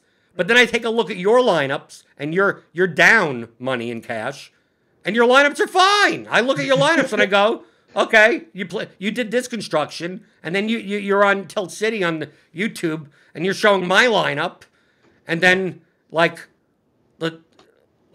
you're not looking at my lineup going that you're confused about. Right. Half the time, if you listen to the RotoWire podcast, I practically tell you what the lineup, as long as there's no changes, I tell you who I'm playing. I literally, you could guess who's going to be in my lineup. At the end, I started doing that when we were still playing each other. I'm like, all right, I know what he's going to play. Usually I was just playing the same lineup across my head-to-heads, but there were times toward the end when we were playing where I was like, he said he was going to do this, so I'm going to do this. Which was it was fun for me. That's why I said that to you. I played you not because I was trying to win. I played you because it was fun for me. And we had spoken, and I listened to pretty much everything you say. So, it was kind of a relationship building sort of thing. And I like. And you want to see what $4,000 midfielder I have that gets a lucky goal, because that tends to happen to me. Right, and I'll do the layered thing where I pick the other center back who doesn't score. Right, or the wrong goalkeeper. Right. Or I get bailed out on goalkeeper, typically. Sure, it happens to me every now and then. But right. Or today, 97th minute that wipes out my keeper, that I definitely would have won a GPP. That's always a fun one too, especially when it's the team I hate. So what are your you're risk averse, but I consider yourself good enough to expand your play as your bankroll grows, but knowing that you see the ups and downs, even at your level, you're getting you have to a couple of $100 down is that's a big swing. Well, imagine that times 10. That's if you were to play for a living. Your wife gets the doctorate. She's a high mighty doctor. At least you could contribute something to the household by doing content and playing DFS. If you want to get to the point where you're making $50,000 to $75,000 a year, you may have a $30,000 downswing. Right, and that's not a fun one to take to the wife when she's pulling in a bunch of money and you're like, oh. But. So one of the best things when the day I hit that 7,500 and all of a sudden my DFS streams changed. Keith, I keep calling him Gator, but Keith Jameson told me you can't look at it as that money now. If you say, oh, I'm down $100, I could have taken her out to dinner for that. It's gonna fuck with you, and you're gonna. And I still do that plenty because my goal was this, and pretty much everything I do right now is because we're in this we don't have room in this apartment to live. All our shit is just stuffed in this apartment. We have dreams of a house. So we have a certain taste, and that's what we're going for. I'm 30. I'm ready to live like a grown up. And she's a little younger, and she's going to be pulling the money. So I'm trying to get her that kitchen. I'm trying to get her that bathroom. Those are my goals. So everything I do, I'm just trying to hit that 20% down payment. That is my goal. If I have to pull my whole bankroll and put it into that house, then so be it. And I'll start all over again. I don't care. So that was my goal. Yeah. That's my style. You sound like me from 2016. I'm telling you, man. Well, you were talking about your friends getting mad at you for taking knees in 12-minute quarters of Madden, and I did that shit too. So right. like I said, my mother-in-law was here not too long ago, and we were playing Monopoly, and I had one blue and a smattering of other properties, and she had a blue and a smattering of other properties, and I was like, let's just trade. Either I give you the blue and you give me the rest, or I'm just game theorying in my head. I'm you're gonna this doesn't make sense. I'm just that guy. I want to win, and she didn't do it, and she won. But a lot of what you say really resonates with me, and that's kind of that plan is what I want to get to, and that is what drives me. The so rare thing, I'm not thinking man, down the line, if I can get this Gianluigi Donnarumma and keeper, and that's worth $10,000 baby, and I'm rolling. That's not how I view it at all. It's I'm gonna make incremental gains while also just having a hobby, and if I have an extra bit of money and we can go above and beyond that down, we say I'm a nit. We save a lot. We we save we don't do much for ourselves. We got our eyes on that house, and like it's just these incremental. I'm just trying to supplement it. Right, and with the housing market the way it is, it's getting more expensive. Actually, you're not gaining. Yeah, I got to keep up. Right, I got to keep up. Yeah, so that's what drives me. That's what. If I look at it as capital that I'm trying to build, it's a lot easier during those downswings. And then, like, I'm at my high water mark. At this moment in time, I have more money in my bankroll than I've ever had, if you consider the money that I pulled out. So I could come on here and just be like, yeah, man, it's easy game. Like, just do what Blender says and you'll get there. But like, it's a lot of that downswing. And if I didn't hear that when I heard it too, like if I didn't hear it when I heard it, like it would be a different game entirely. Like I might have stopped. I might have just been like, I'm back at even, like maybe I'm done, and like just not even cut my losses, but get out while I can and have this full profit. Because I only kept, when I hit that 7,500, I lopped most of it off, threw it into savings because we want that house. And I don't think if I ever heard those two things, the one from Alan and through you, and you had the podcast on it, like I needed all of that stuff. And actually, like there's so much on a bigger plane. Like I am very risk averse. I don't know. I'm like the ultimate fence sitter. Like I am gotta see both sides, guys. Not with everything. With like people acting abhorrently, I can pick a side pretty quickly. But like I try to empathize with as many things as I can and just see both sides. So like I'm really indecisive, and I've learned so much, and I've grown so much as a person just from playing DFS. Like the things that I've learned about like risk aversion and certain game theory things, like I can factor into real life. Bales had that article recently about like if two decisions are basically the same, like just say fucking pick one. Right. And like I've learned so many of those things that have supplemented me as a person. Right. You know what I call that? What's that? Play whatever you want. I mean, right. It's the same thing. It's exactly the same thing. Yeah. People don't get it. I say it facetiously, like, because I want to do comedy.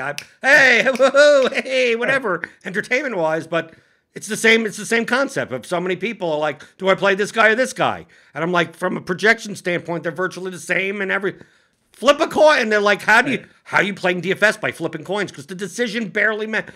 Save your time on the stuff that matters, and the stuff that doesn't matter, why are you spending more than 3 seconds on this? Just fucking close your eyes and pick one. There you go. Or just like find like, so when I was covering baseball, I was like really into the sabermetrics, but like I was there right when all that StatCast stuff started happening, like right when it became mainstream. So I'm really into certain stats. I'm really into like the expected WOBA stuff and the batted ball data and stuff. And I used a lot of it in MLB, and my chart is not great in MLB. Like I'm not basing, well, I did base decisions on it when I was playing, but for soccer, for me, like I find two things that I care about when things are equal. And it's kind of like that flow chart that Bales had, just in a different way. Like obviously ownership. Like if two guys are basically equal, like who's gonna be less owned? Play that guy. The other thing for me is like if I'm picking a forward, I like to punt forwards a lot because to me they're all the same, essentially, like close to it. I think certain guys have just about the same amount of chances of scoring as other guys, unless it's like dudes who are super focal points of the attack, whatever. But shots on target per 90. When I played that MLS opener, I'm like, who leads the MLS in shots on target per 90? It's Valentin Castellanos from NYCFC. And the standard deviation, or the deviation from the norm on him was, I think it was like 4.9 per 90, and I think the next was like 4.10. And it was in a decent sample size. So I was like, yeah, I'll get him in some lineups. And he was, I think, the most expensive forward on the slate. So that obviously changes things. But I glom onto a few things that I think work until I realize that they don't. But so far, like, that's one thing that worked. He was the first guy to score. And I was like, vindication. Not always the case, but like that's step two in play whoever you want for me. And in soccer is like, well, all things equal, like who puts more shots on target. Right. Or who the favorite side is, or, like that. Yeah. Right. Like pick one. Right. Just pick one. Right. I mean, a lot of times in in GPPs, like what I'll just, okay, I'm going to, a lot of times in the small field stuff, the small field stuff with 100, 120, I don't have to worry about the 1% owned guy scoring a goal as much. I see what's the chalk construction, because a lot of people will play their cash lineups in those types of contests. And then I go, do I want to stay with the chalk and get different? Or do I want to get different with the, do I want to play the, I won the large field, the small field, a 10,000 a couple of months ago by essentially super stacking the chalk. Like basically, like, you know what the chalk construction? Replace the other pieces with even more of that team. And it just like basically my Man City stack won that because I just like people were playing the 3 guys that everyone was playing, but I was just playing 5 of them. I'm just like, just if everyone scores and there's shots assisted and everything, just give it all to me, even though I have 3 guys that are like 70% owned in my lineup. But then sometimes it's like, well, instead of doing that, you play no Man City players and you stack leads. Or you take you do one of those 1-0 things. You go, I'm gonna take Ederson and Cancelo and no one else, and no one's paying up for Cancelo on that slate because of the defense, because Trent Alexander-Arnold or Lucas Dean is on that slate. So you're gonna get a pivot there, and then once you do that one little choice, just plug in the best plays from there because you're playing a 100-person contest. So it's like I don't even need to do much more. I just make sure I have no negative correlation. So I'm not playing guys against my goalkeeper or any bullshit like that. And there you go. Like the amount of decisions that you need to make. You notice this in soccer, but it's the same in every other sport. And a lot of people don't realize how big field size matters when it comes to the types of lineups that you make. That when you're playing the Thunderdome, when you're playing a 16-man contest, when you're playing a 100-man contest, when you're playing a 50,000-man contest, it's almost different game. It's almost like you're playing even like a different game altogether. So you have guys that play DFS that are great at the 150 max large field contests. Then you have guys that are great at the 36-man contests. The skill set for both are like it's like 2 different games. So you see a screen, whenever I see you see screenshots, someone's won $100,000 because they won the 44-44 260-man whatever thing contest, and I go you look at it, and then some people, you look at the lineup and there's a snowflake in the lineup. It's like, yeah, because it's a 140-person contest. You don't need the nut score. But you don't have to play for the nut score. So you just have to make, in those contests, kind of like 1 or 2 big decisions and then play the best play. The rest of your lineup is just play the best plays. In baseball, I'm going to get off this chalk stack, play a different stack, but still play the 2 chalk pitchers, play Mike Trout in the lineup. I can win a 120-person contest. But if that lineup in a 70,000-person contest is garbage, is negative EV. Like, just don't fucking play. Like, but the ones that win the large field, you see the guys like Brick and the guys like Giant Squid or whatever. The Pirates Reds 5-3 when they're both 3% owned, and then and the 2 chalk pitchers in that, and you go, how did they get there? Like, yeah, that's a lineup you would never play in a 100-person contest because you're playing like 2 of the lower half projected stacks on the slate, but they're going to be 1%. Yeah, they'll be less than 1% owned in that small field contest, but just like your projections, like you don't need to do that. So I think just like in soccer, like you're playing those large field stuff, and I did also. Those are the contests where I'm Sergio Aguero's chalk. Screw that. Ain't playing him. Playing the $4,500 forward from Palace, from an underdog in another game, and I'm pairing him with a defender and a goalkeeper, and I'm pairing a set piece taker from the team that has the highest goal scoring odds guy. Like, let's say it's Sergio Aguero, that's going to be high owned or whatever. So the Man City forward, and it's like, no, I'll take Kevin De Bruyne, who's still going to be chalky, but pair him with John Stones, who no one's playing. right? So that's the one goal in the Man City game. Like that's thinking like that is large field. Yeah. Like those occurrences aren't going to happen as often. You're going to get the ownership with it, but when you win, you're going to beat 5,000 people. But in those 100-person contests, like, I never make lineups like that. That's why do I have to be that different? I mean, it's soccer. Just find the, like, dude, there's so many defenders to choose. I mean, you could, even just defenders. And a lot of times half the defender pool is practically the same. Yeah. So it's like you could get different there. Some cheap $4,300 midfielder when there's no like definitive cheap chalk guy. Like most people are going to play Oliver Norwood because he's on 3 set pieces and he's 3,800. But it's like, dude, play Wilfred Ndidi. Play whoever in that. Anyone could score a goal in that range. I play one of the slates I play. When Thomas Suchek scored twice or something, he saved my cash lineup because. If I'm going to play, because my attitude, but Alex realized that in my past, my biggest leak a lot of times in cash was being too focused on the set pieces, on those types of guys.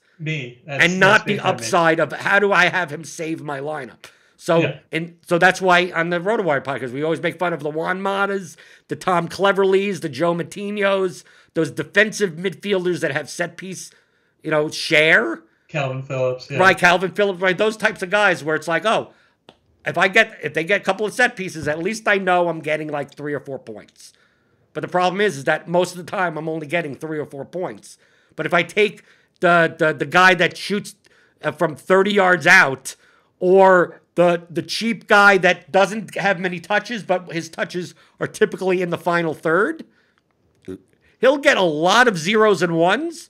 Yeah. But he'll also get 12s and 20s that, like, for the same price, why not at least sacrifice 2 points in floor for the possibility that if that guy scores a goal, he may save my entire lineup in one shot.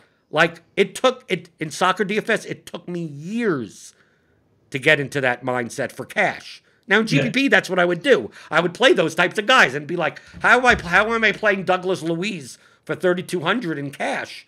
Right. Like, instead of just, I'll spend a little bit more and play Tom Cleverley for Watford for 4,000 with his 4 points. And I'm like, well, Luiz, gets in the box for Villa or whoever was playing at the time. Or like Ruben Neves was another one that I would, and he'll score 5 goals a season. I love Ruben Neves. Right, but those types of players in soccer DFS, you would never consider cash plays because you look at their game log and you see a lot of 1.6s and 2.4s and stuff like that. But the problem is you take a look at someone like the Norwood types and the Calvin Phillips types, and you see a lot of 5.5s and 6.2s and 4.3s, but you don't really see many double-digit anything. But on Ruben Neves, you'll see a couple of games where he has 12 or 18 and stuff like that. Mm-hmm. Yeah, he was like, there was a point this year, though, where he was like 3.9 to 4.4 area where I think I did actually play him in some of my cash games. But but what you're saying, though, is for me, on a lot of slates where, if there's not like Hamas and Mount, and maybe Hamas isn't the best example at this point, but De Bruyne, like 4 guys where 2 of them are forward eligible and you're going to plug all 4 of them in. Right. That's why I like to punt on those forwards, because I can save so much by playing like Vidra or whomever.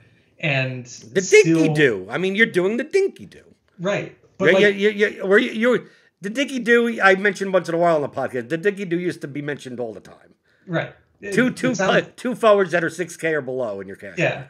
Sounds like it made a lot more sense back then too. That's how I build my lineup stuff. Like I think a lot of my issue in cash and why that downswing happened is because I was playing ultra conservative. I'm like, Norwood, like he's got sets and he's 3,800. I was doing that a ton. And then you take a look at like our lineups and we don't have Norwood in them. Right. Yeah. Yeah. And I'm like, oh, that was smart. And then I'm like, but it took a long time for me to put that together. Like, well, why didn't they play him? And without looking at the lineups, I wasn't connecting that. And then sometimes you do, and sometimes you do play, and sometimes the construction just works out that way, and the end, right? Or sometimes you play 3 defenders, and sometimes you pay up I mean, like, every slate, that's what makes, I like about DFS, is that every slate is different. Sometimes you're punting it forward, sometimes you're not punting it forward. Sometimes you're like, you need to jam in Madison and De Bruyne at all costs, and whatever it fits in, and sometimes you're choosing one of them, and you're like, oh, how come no one else did this? And you see when your lineup scores 68, and you're like, oh, I didn't have a high enough ceiling.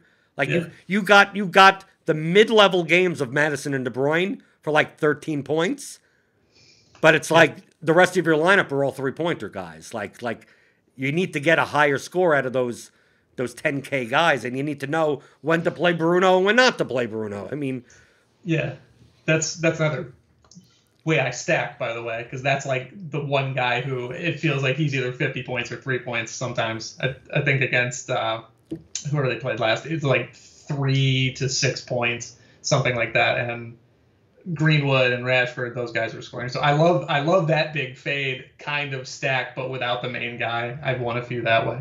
But the point that I was making is like, how will you, as far as the next progression, expanding or something, do you think that you'd be more likely to move from like the $4 20 max type, the $1 20 max, those types, the quarter arcade, to get into like the 15, the 8, the main range, or are you more likely to like, why aren't I playing the 3-figure smaller field? Why aren't I playing the 222 with one lineup or something like that?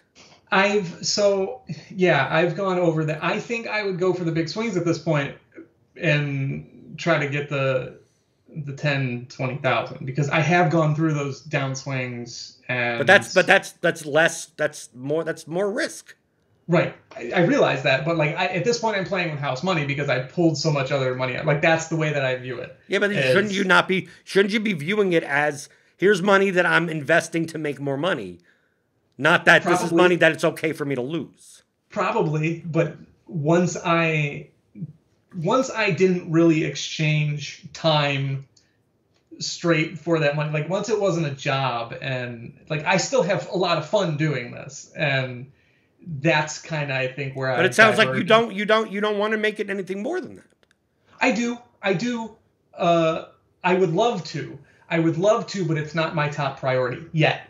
I want to get there, but I don't feel as if I have the means to do it. Like, because I guess just where I'm at, and if I'm sticking straight to a budget, like, and with the way that my cash life has worked, like seeing that downside, I feel like I'm just better at GPP.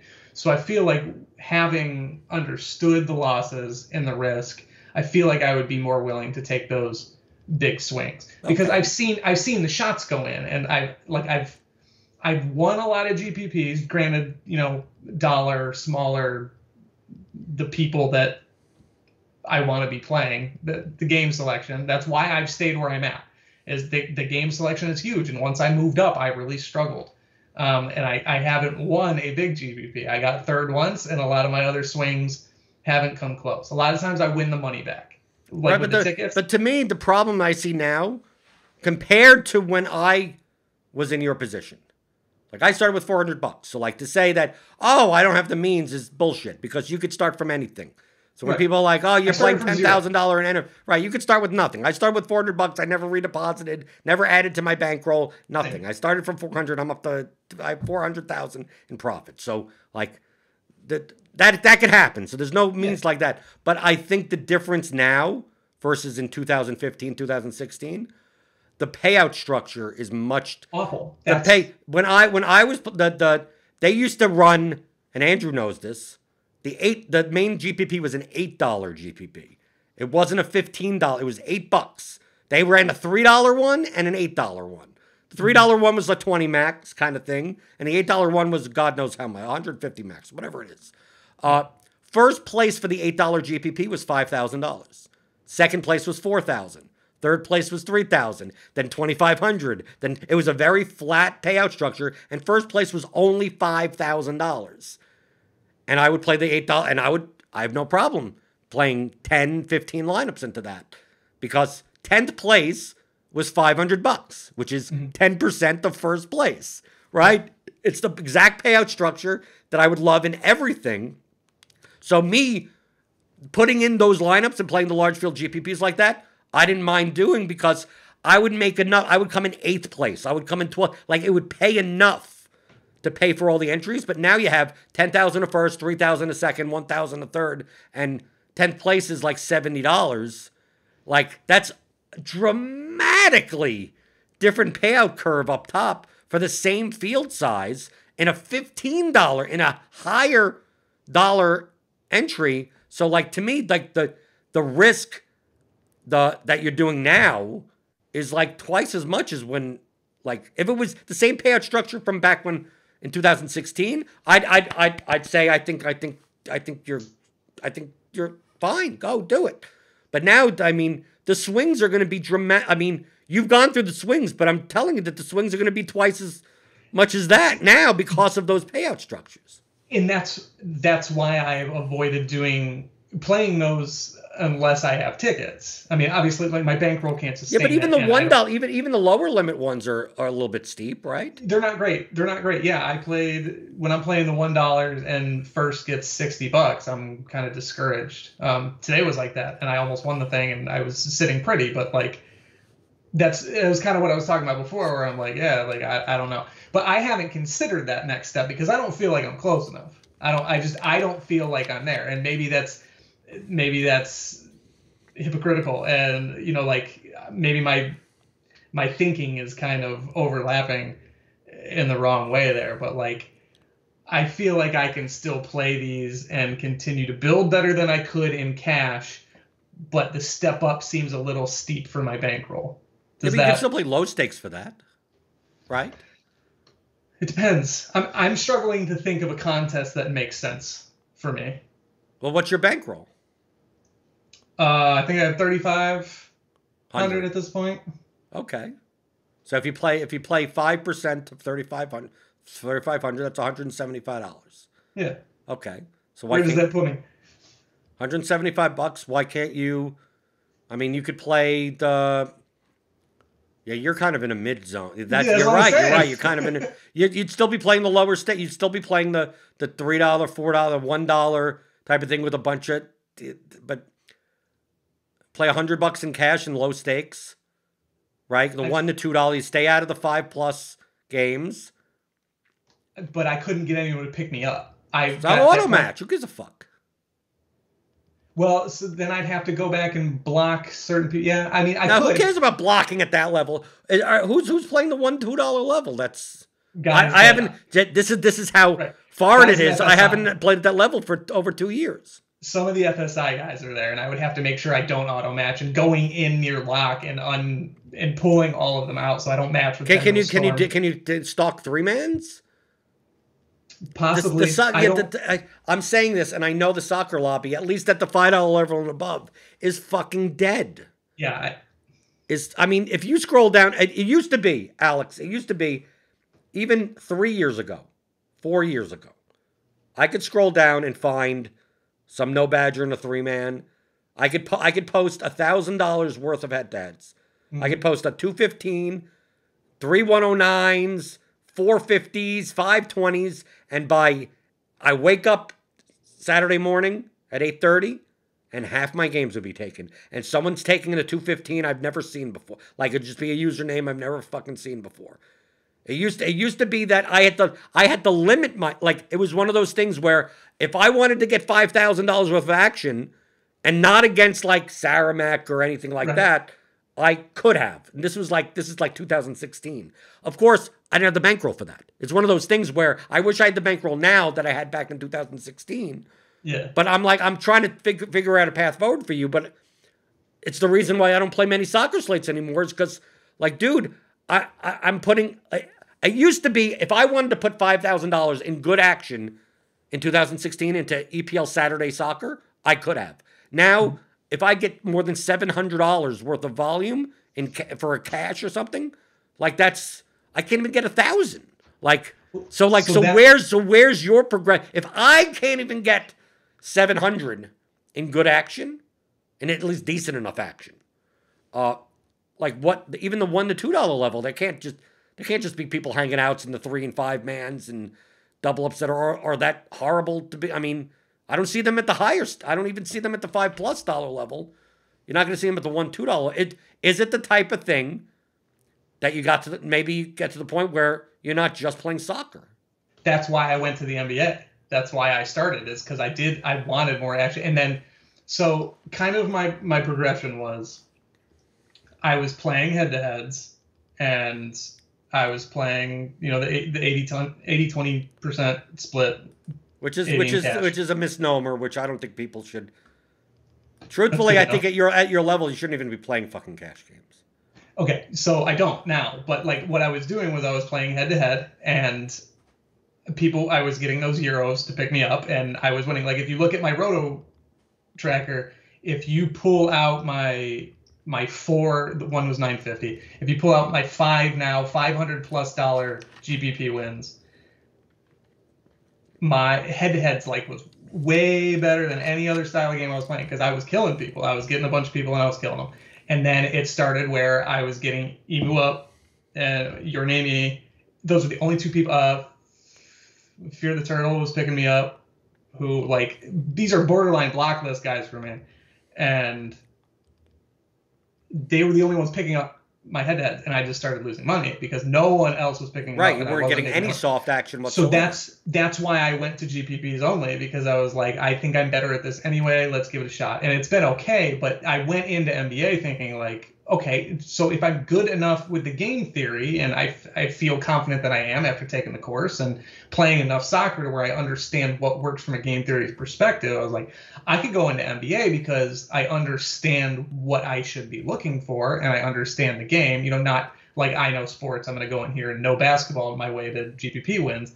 I know some of the other stuff that I should look for. Not everything, because I haven't played it, but my move to basketball was, one, I liked the NBA. It was right when Top Shot was coming out, and I was like, I'm kind of back into it.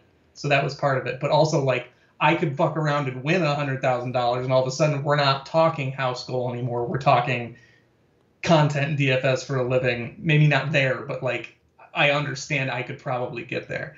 And I started doing it, and the opportunity cost became too much. I wasn't winning. So I was like, I don't necessarily want to play to see this through, because I don't enjoy the experience. And because of the way that my job lines up, I don't think I could do MLB right now. I definitely couldn't. MLB is easy. Come on, you could do MLB. Maybe, but I'd have to learn it. And I don't if I put anything else into my brain while I'm trying to work, I would get fired. Because how about MMA? How about PGA? How about, if you're good at soccer showdown, that type of mentality of very limited player pool. How do I get different with the construct? You're building a 1-0. It's very similar. Like MMA, obviously, there's no it's just trying to find unique lineups and what people aren't doing. But it's like NFL showdown, NBA. Why not NBA late show, like the 10 o'clock game showdown? I could. I don't. I'm in bed by 9. For one. but you understand what I'm talking about, I do. Those types of because it's not just a sport. It's also you could be MLB showdown, and you don't play the classic slate. You're just Sunday night MLB. You're gonna play 20 lineups into the whatever, because you got accustomed to the soccer showdown, learning about lineups, not players, building those constructions that people aren't gonna build, and those contests are actually pretty decently sized. Yeah. I've given thought to it. Very recently, I've thought about MMA. When you were talking about it this week on the podcast, actually, or last week, one of the two. I was a 1v1 away from a fucking 50,000. Yes. No, the last week, and this week also. Fucking buzzard. Fucking the Colts. And I like MMA a lot, and my wife likes MMA too. We like watching MMA, so I could get into it. PGA I've tried and played, and I like watching golf too. But the fact that just sits, that dead cost by day 2 when I have 3 guys miss the cut, just sits in my MMA is the DFS is either the best or the worst, because either one depends. Obviously, I'm playing a ton of lineups, so I have everyone. So no matter what happens, I'm gonna have a lineup with something in it. But you have a slate where here's the choice. Would you rather it's the only sport that you could be dead to win first place in less than 10 seconds into the slate. Right? Like, it's like, it's not, like, I'm not talking about, like, you have a withdrawal. I'm talking about, like, they actually competed. Like, the fight started, and in 10 seconds, someone gets knocked out. And if you don't have that fighter, you cannot win a GPP. End of story. And then it could also be that you're going to play 20 lineups, and you're going to lock a guy in that's the minus 7 million favorite. Yeah. And they fucking lose a decision. And now all your lineups, I mean, like, and to me, that's what makes it interesting, because, like, I embrace the variance, and MMA, there's so much this people, it's this that linear black and white type of thinking happens, where, like, on the slate from a week ago, like, the biggest favorite on the slate was Al Hassan. Mm-hmm. I watched it. I still have plenty of Al Hassan, but Malkoun Al Hassan was a minus 305 favorite. Malkoun was plus 230. Like, Malkoun was like 10% owned, and Al Hassan was 50% owned. But, like, even finishing percentages, yeah, Al Hassan had a 61% chance to end the fight early. Mm-hmm. Malkoun had a 16% chance to end the fight. Like, but he's only 10% owned. Why don't I have Malkoun in lineups? Why wouldn't I? But people look at that and go, well, Al Hassan is gonna kill him. I said, yeah, that's the most likely result, but it's only gonna have what's minus 305. Like, minus 305 is not 100% of the time. I mean, It's like they look at the huge favorite, even minus 800 favorites. You're gonna lose more than 10% of the time. I mean, but it's a shock to people. So all you have to do is embrace the variance, build those types, like what you do with those 1-0 games. Mm-hmm. But also understand that if it's not 1-0, you're gonna lose. You're gonna lose a lot you're gonna play every week. Yeah. And hope that you put in Austin Hubbard over fucking Romanoff and you win 50,000 in a 3-way split, but you don't because you didn't play. I didn't play a lineup with that much leverage. That tilted me. The last I did, the Marquez one, at least I had a unique lineup. This one I didn't have a unique lineup. It would if it was I had Romanoff over Hubbard in that lineup, and if I had Hubbard who scored 20 points more because Romanoff got his fucking dick kicked off of him or something. I don't know if you watched it. I don't know what happened. He kind of got kicked in his leg, and then he said he couldn't fight anymore because of a fucking. And then they went to scorecards, and he should have lost. I wouldn't be pissed off if he lost, because Espino should have won that fight. But no, Romanoff wins, and they both don't have it's one of those things that I rather the underdog win, because the underdog is cheaper, so that means the score would at least be better with the extra 30 points. Right. But when you have a guy that's like 8,800 that only has 67 points, you ain't fucking winning anything. So, like, whatever. I'll get off my fucking thing for MMA. But that's the type of shit that you could do in MMA. And how much time? Like, this, to me, people, you listen to some of these shows, and they talk about, like, strikes per minute and all this type of stuff. It's like, dude, this is MMA. One fucking punch could lay anyone out. Right. You could build this guy hasn't fought in 4 years, so he's going to be bad. Who says? Come back 4 years, he's fucking Frankenstein. Who knows? Or this woman is gonna she hasn't fought in whatever like that, and come in 6,800, you win a decision and you get 70 points, you could still be in the optimal lineup. So it's like it take to me MMA is I could just look I could just look at the Vegas lines and just take a look at the ownership, and I'm like, I'm gonna build 80 lineups, and then just basically set like ownership product, right? Where I don't want it to be too chalky. I'm playing large field GPP, right? So I set a cap on my ownership product, and it just and I set a minimum salary that's like 1,500 lower, so I could make lineups that like just leave tons of money on the table, and it's just like, give me 80 lineups, and then whatever it shows up as, and I may curtail, I may go, oh, everyone's going to be on this heavyweight fight, so I'm going to be under on that, so I'm going to cap them at 20 and then run it again. And then it's like, well, who do you have in this? I have everyone. It's a 14 fight. I got 28 fighters in my pool, because anything can happen, and it's fucking MMA. And if it just so happens to be the 8 lineups that I have Malkoun in, I hope I have the right fucking combination of everyone else. Right? And then I judge it by uniques. Like, all I have to do is download the CSV and see how many times my lineups are duplicated. Mm-hmm. And Yeah, I aim for all uniques, but I know that that's unreasonable. But I'm looking for 5 or less. And then I judge myself based on that. And then there's some slates where I literally have no lineups that are 5 or less. And I go, I don't even give a shit if I win. I fucked up. I played too chalky, and whatever happens, happens. But my EV is going to be negative anyway in the long run. But playing that style means you're gonna lose like fucking all the time, right? But to me, I'm putting in $1,000. I'm putting $1,200. I have a $200,000 bankroll.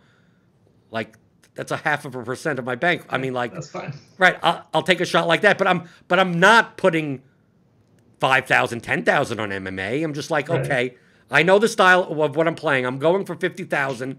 I had a shot during COVID. I had a shot at a 3-way tie for the million.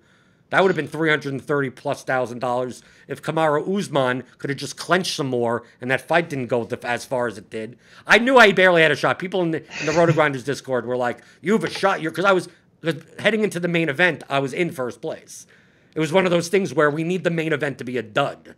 Yeah, right. But I'm like, no, Usman is chalk. It's a 5-round fight. He does takedowns. People are rooting for me, going, "Oh, we're rooting against these guys." And I'm like, dude, I have like a 3% shot of winning this. Like 97, right? 97% of the time, Usman puts up enough points that I get blasted out by all these other lineups. And so I'm even setting it up. But by the third round, there was a lot of clenching. So I checked the scoring in the first 2 rounds. I'm like, dude, if this continues this way, it's quite possible that he does not score enough. And of course, they fucking did takedown. Whatever, he scores 140 points, and I'm not even close. But to me, those are the sweats for MMA. But it fits when you were talking about like that 1-0, like that because I think you put it very, very correctly, very astutely, that you're building construction for the contest that it's in based on what your opponents are going to do. You've decided on, even if you just want to have a blanket strategy of every showdown, I'm building as many 1-0 type lineups as possible, and I'll just do this all the time and wait for the binks, right? Like but you could do that in PGA, MMA, like the types of the showdowns, the limited field stuff, where you could have that set strategy of like who's the big underdog for the MMA card? Make sure I have double the field of that guy.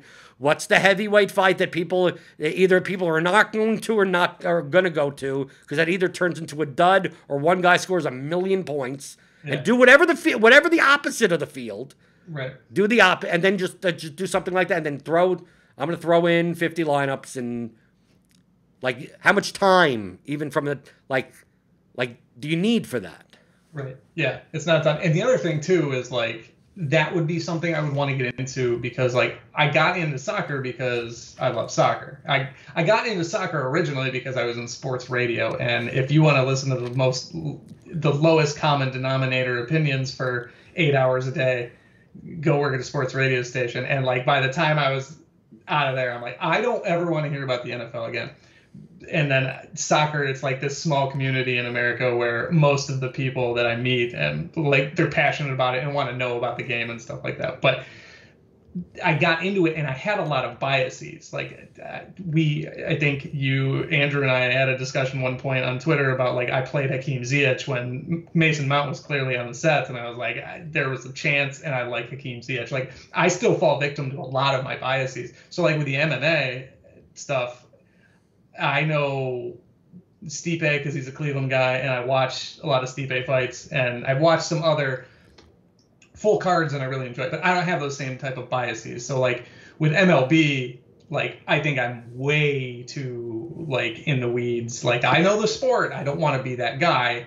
And while I know enough of the game theory strategy and stuff, I don't know that I would be able to overcome my biases. And also it just doesn't work time-wise for me and the opportunity cost. With MMA, like it's like I'm going into it with a strategy, and these are names on a paper to me. And right, well, that's the way I never watched MMA until COVID because that was the only goddamn thing that was on. Yeah, right. That's why I would want to get into that. So that actually makes a lot of sense to me, and maybe I'll go that way. It's just right now that thing for me is so rare, and I'm not going to make that 10,000, 15,000. But it's just been another fun thing with my time. If I wanted to expand my DFS, which I do.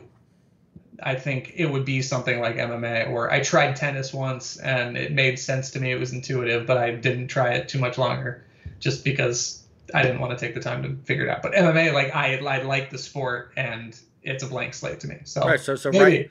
So right now you're like what I say, or I've said in the past. It's for you. It's all just soccer out the ass.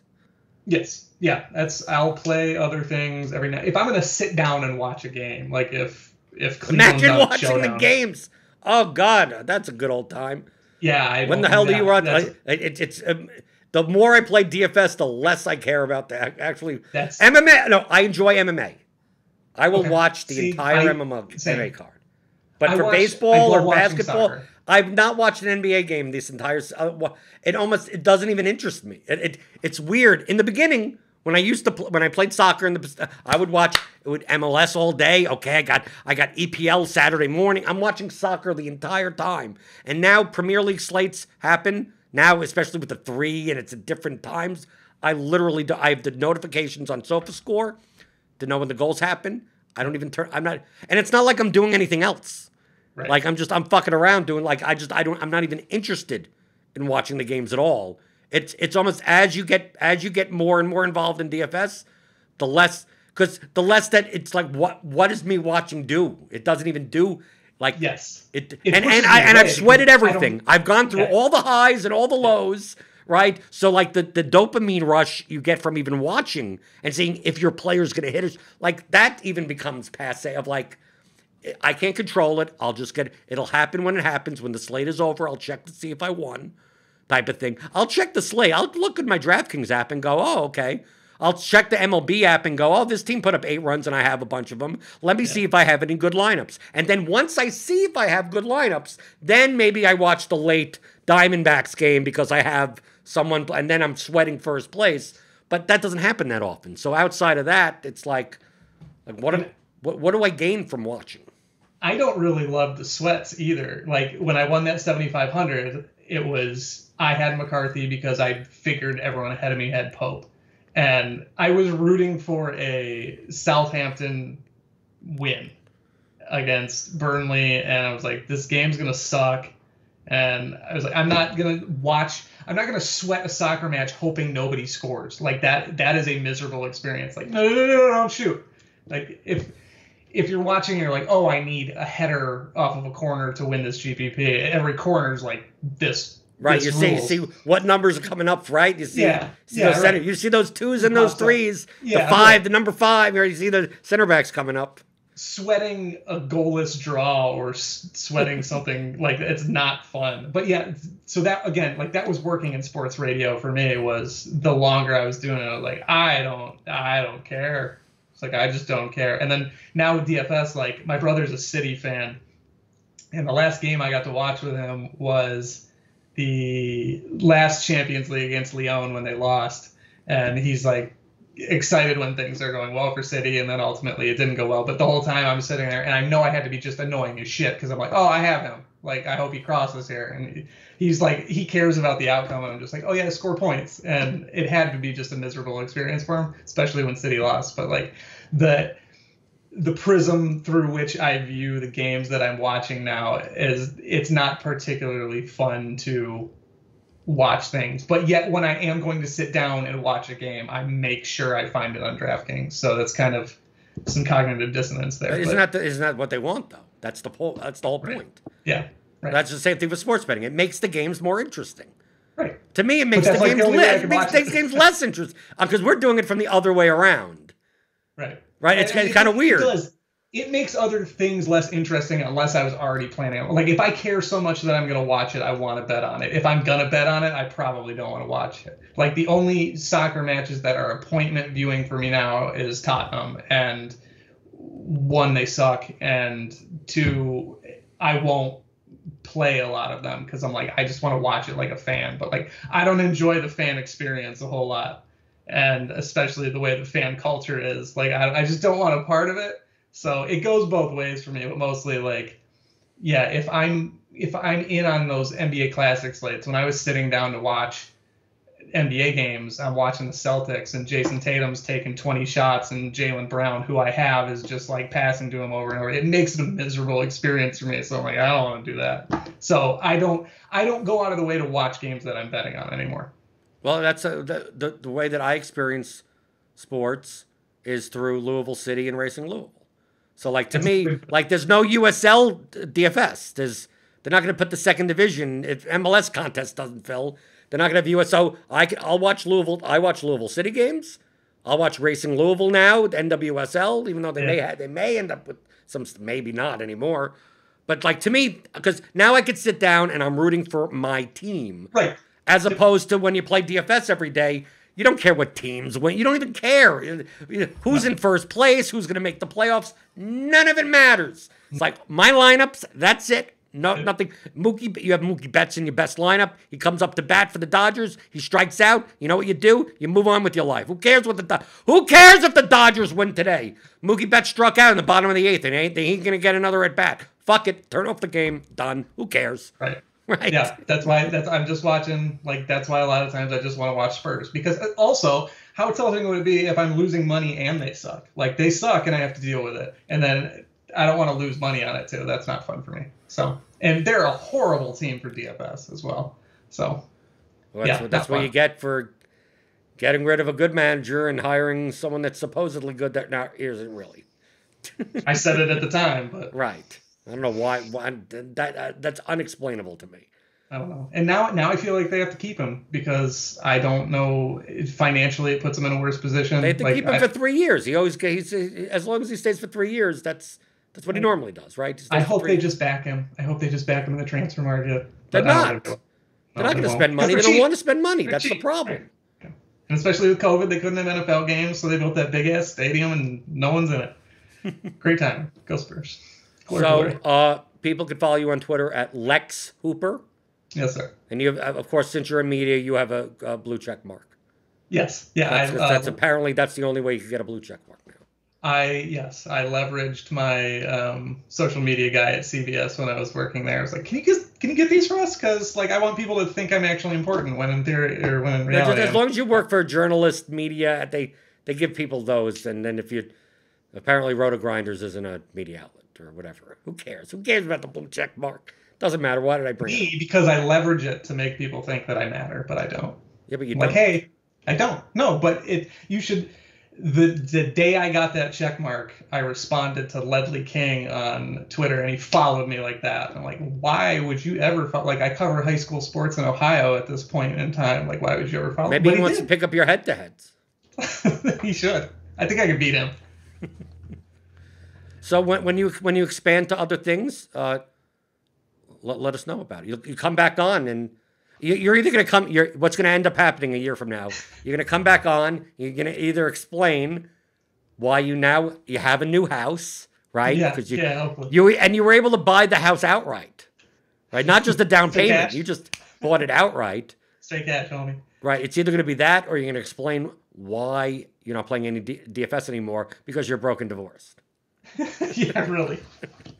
It's I just got to keep winning, man. That's the thing. I just got to keep winning. My $7,500 that I won on that third place finish or whatever. That's gonna prop me up. That's gonna prop my marriage up for years. Did you abide by the first rule of DFS though?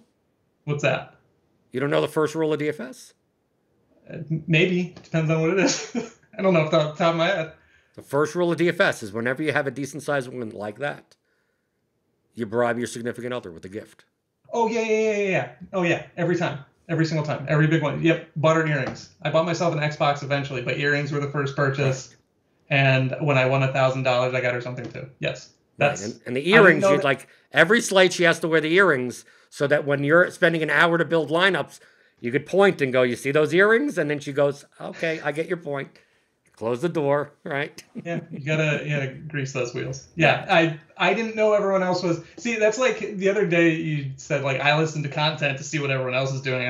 When you said that, I was like, I thought I was the only one who did that, and I was like, of course I'm not. So it's kind of the same thing. Where it was like, you said that, I'm like, oh, I thought I was the only one who bribed my significant other. So right, well, you have that's the first rule of DFS. I pegged it the first rule of DFS. It is because once you do that one time. then it's like time to now. It's time to build the lineups. My wife knows an hour before lock for anything is lineup time. Like she doesn't even bother. I close the door. Yeah. She doesn't talk. Typically she knows 7 o'clock for weekdays. It's like once 6 o'clock comes around, fucking unless the house is burning down, no one's gonna be talking to me. Man,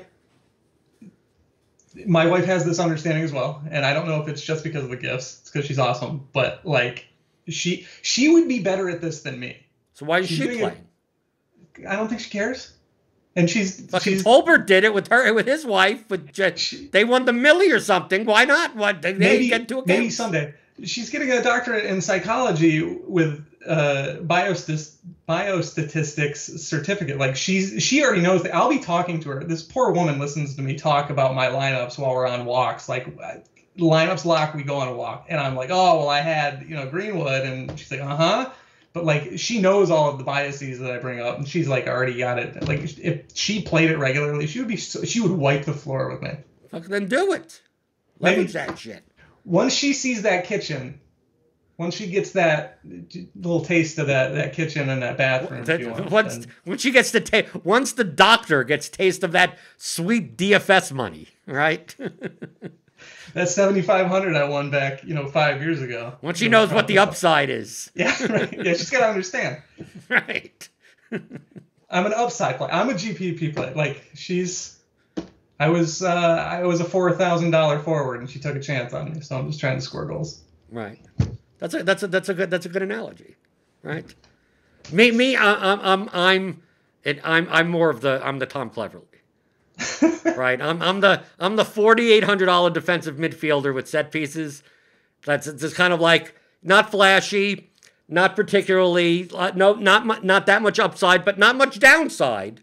That's like knows that go 90 minutes, right? Go 90 minutes, consistent. Don't have to worry about anything. Could be safe and whatever. Nice floor, and there. That's who I am. That's what I want to be, but right now we're a small club. No, you want to be Kevin De Bruyne. You want to be. Well, I mean, always. Right. You want to be the guy that's on set. You want to be the guy that's on set pieces. That also is on penalties. That also is the fulcrum of all the offense. That is expensive, flashy, and you need to jam into all your lineups. That's okay. It sounds good to me. She just wants me to be Ruben Loftus-Cheek. But who wants to be Ruben Loftus-Cheek? I don't look like him, so I think that's what she wants. Okay, so Lex Hooper on Twitter. At Lex Hooper. If you say the whole thing, it sounds like my name. Oh, because the at Lex. Okay, yeah. I get it now. And then your content. You're on the FSI channel. You don't do it on your own channel anymore on YouTube. I keep telling myself I'm going to upload it there concurrently, but I'm too lazy to. Yeah, FSI. So that's Tilt City. If you want to get into soccer, DFS soccer, it's there. We're learning. That's the best. What a selling point! It's there. I might put that on our tagline. Right. It's there. You need some content? It's there. And a lot of times the slates are at different times from other sports. So, right. If you want to play it. If you want to play a showdown at 7:30 in the morning on Saturdays, it's there. Another reason I like soccer. Wake up, get my Sunday at 11. It's there. Like I think that's a good tagline for DFS soccer. It's there. It's there because it's Tuesday afternoon. You want to play some type of French league showdown? It's there.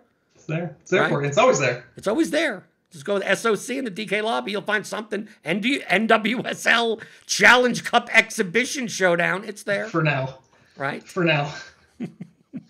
That's a good title. Like soccer. DFS soccer. It's there.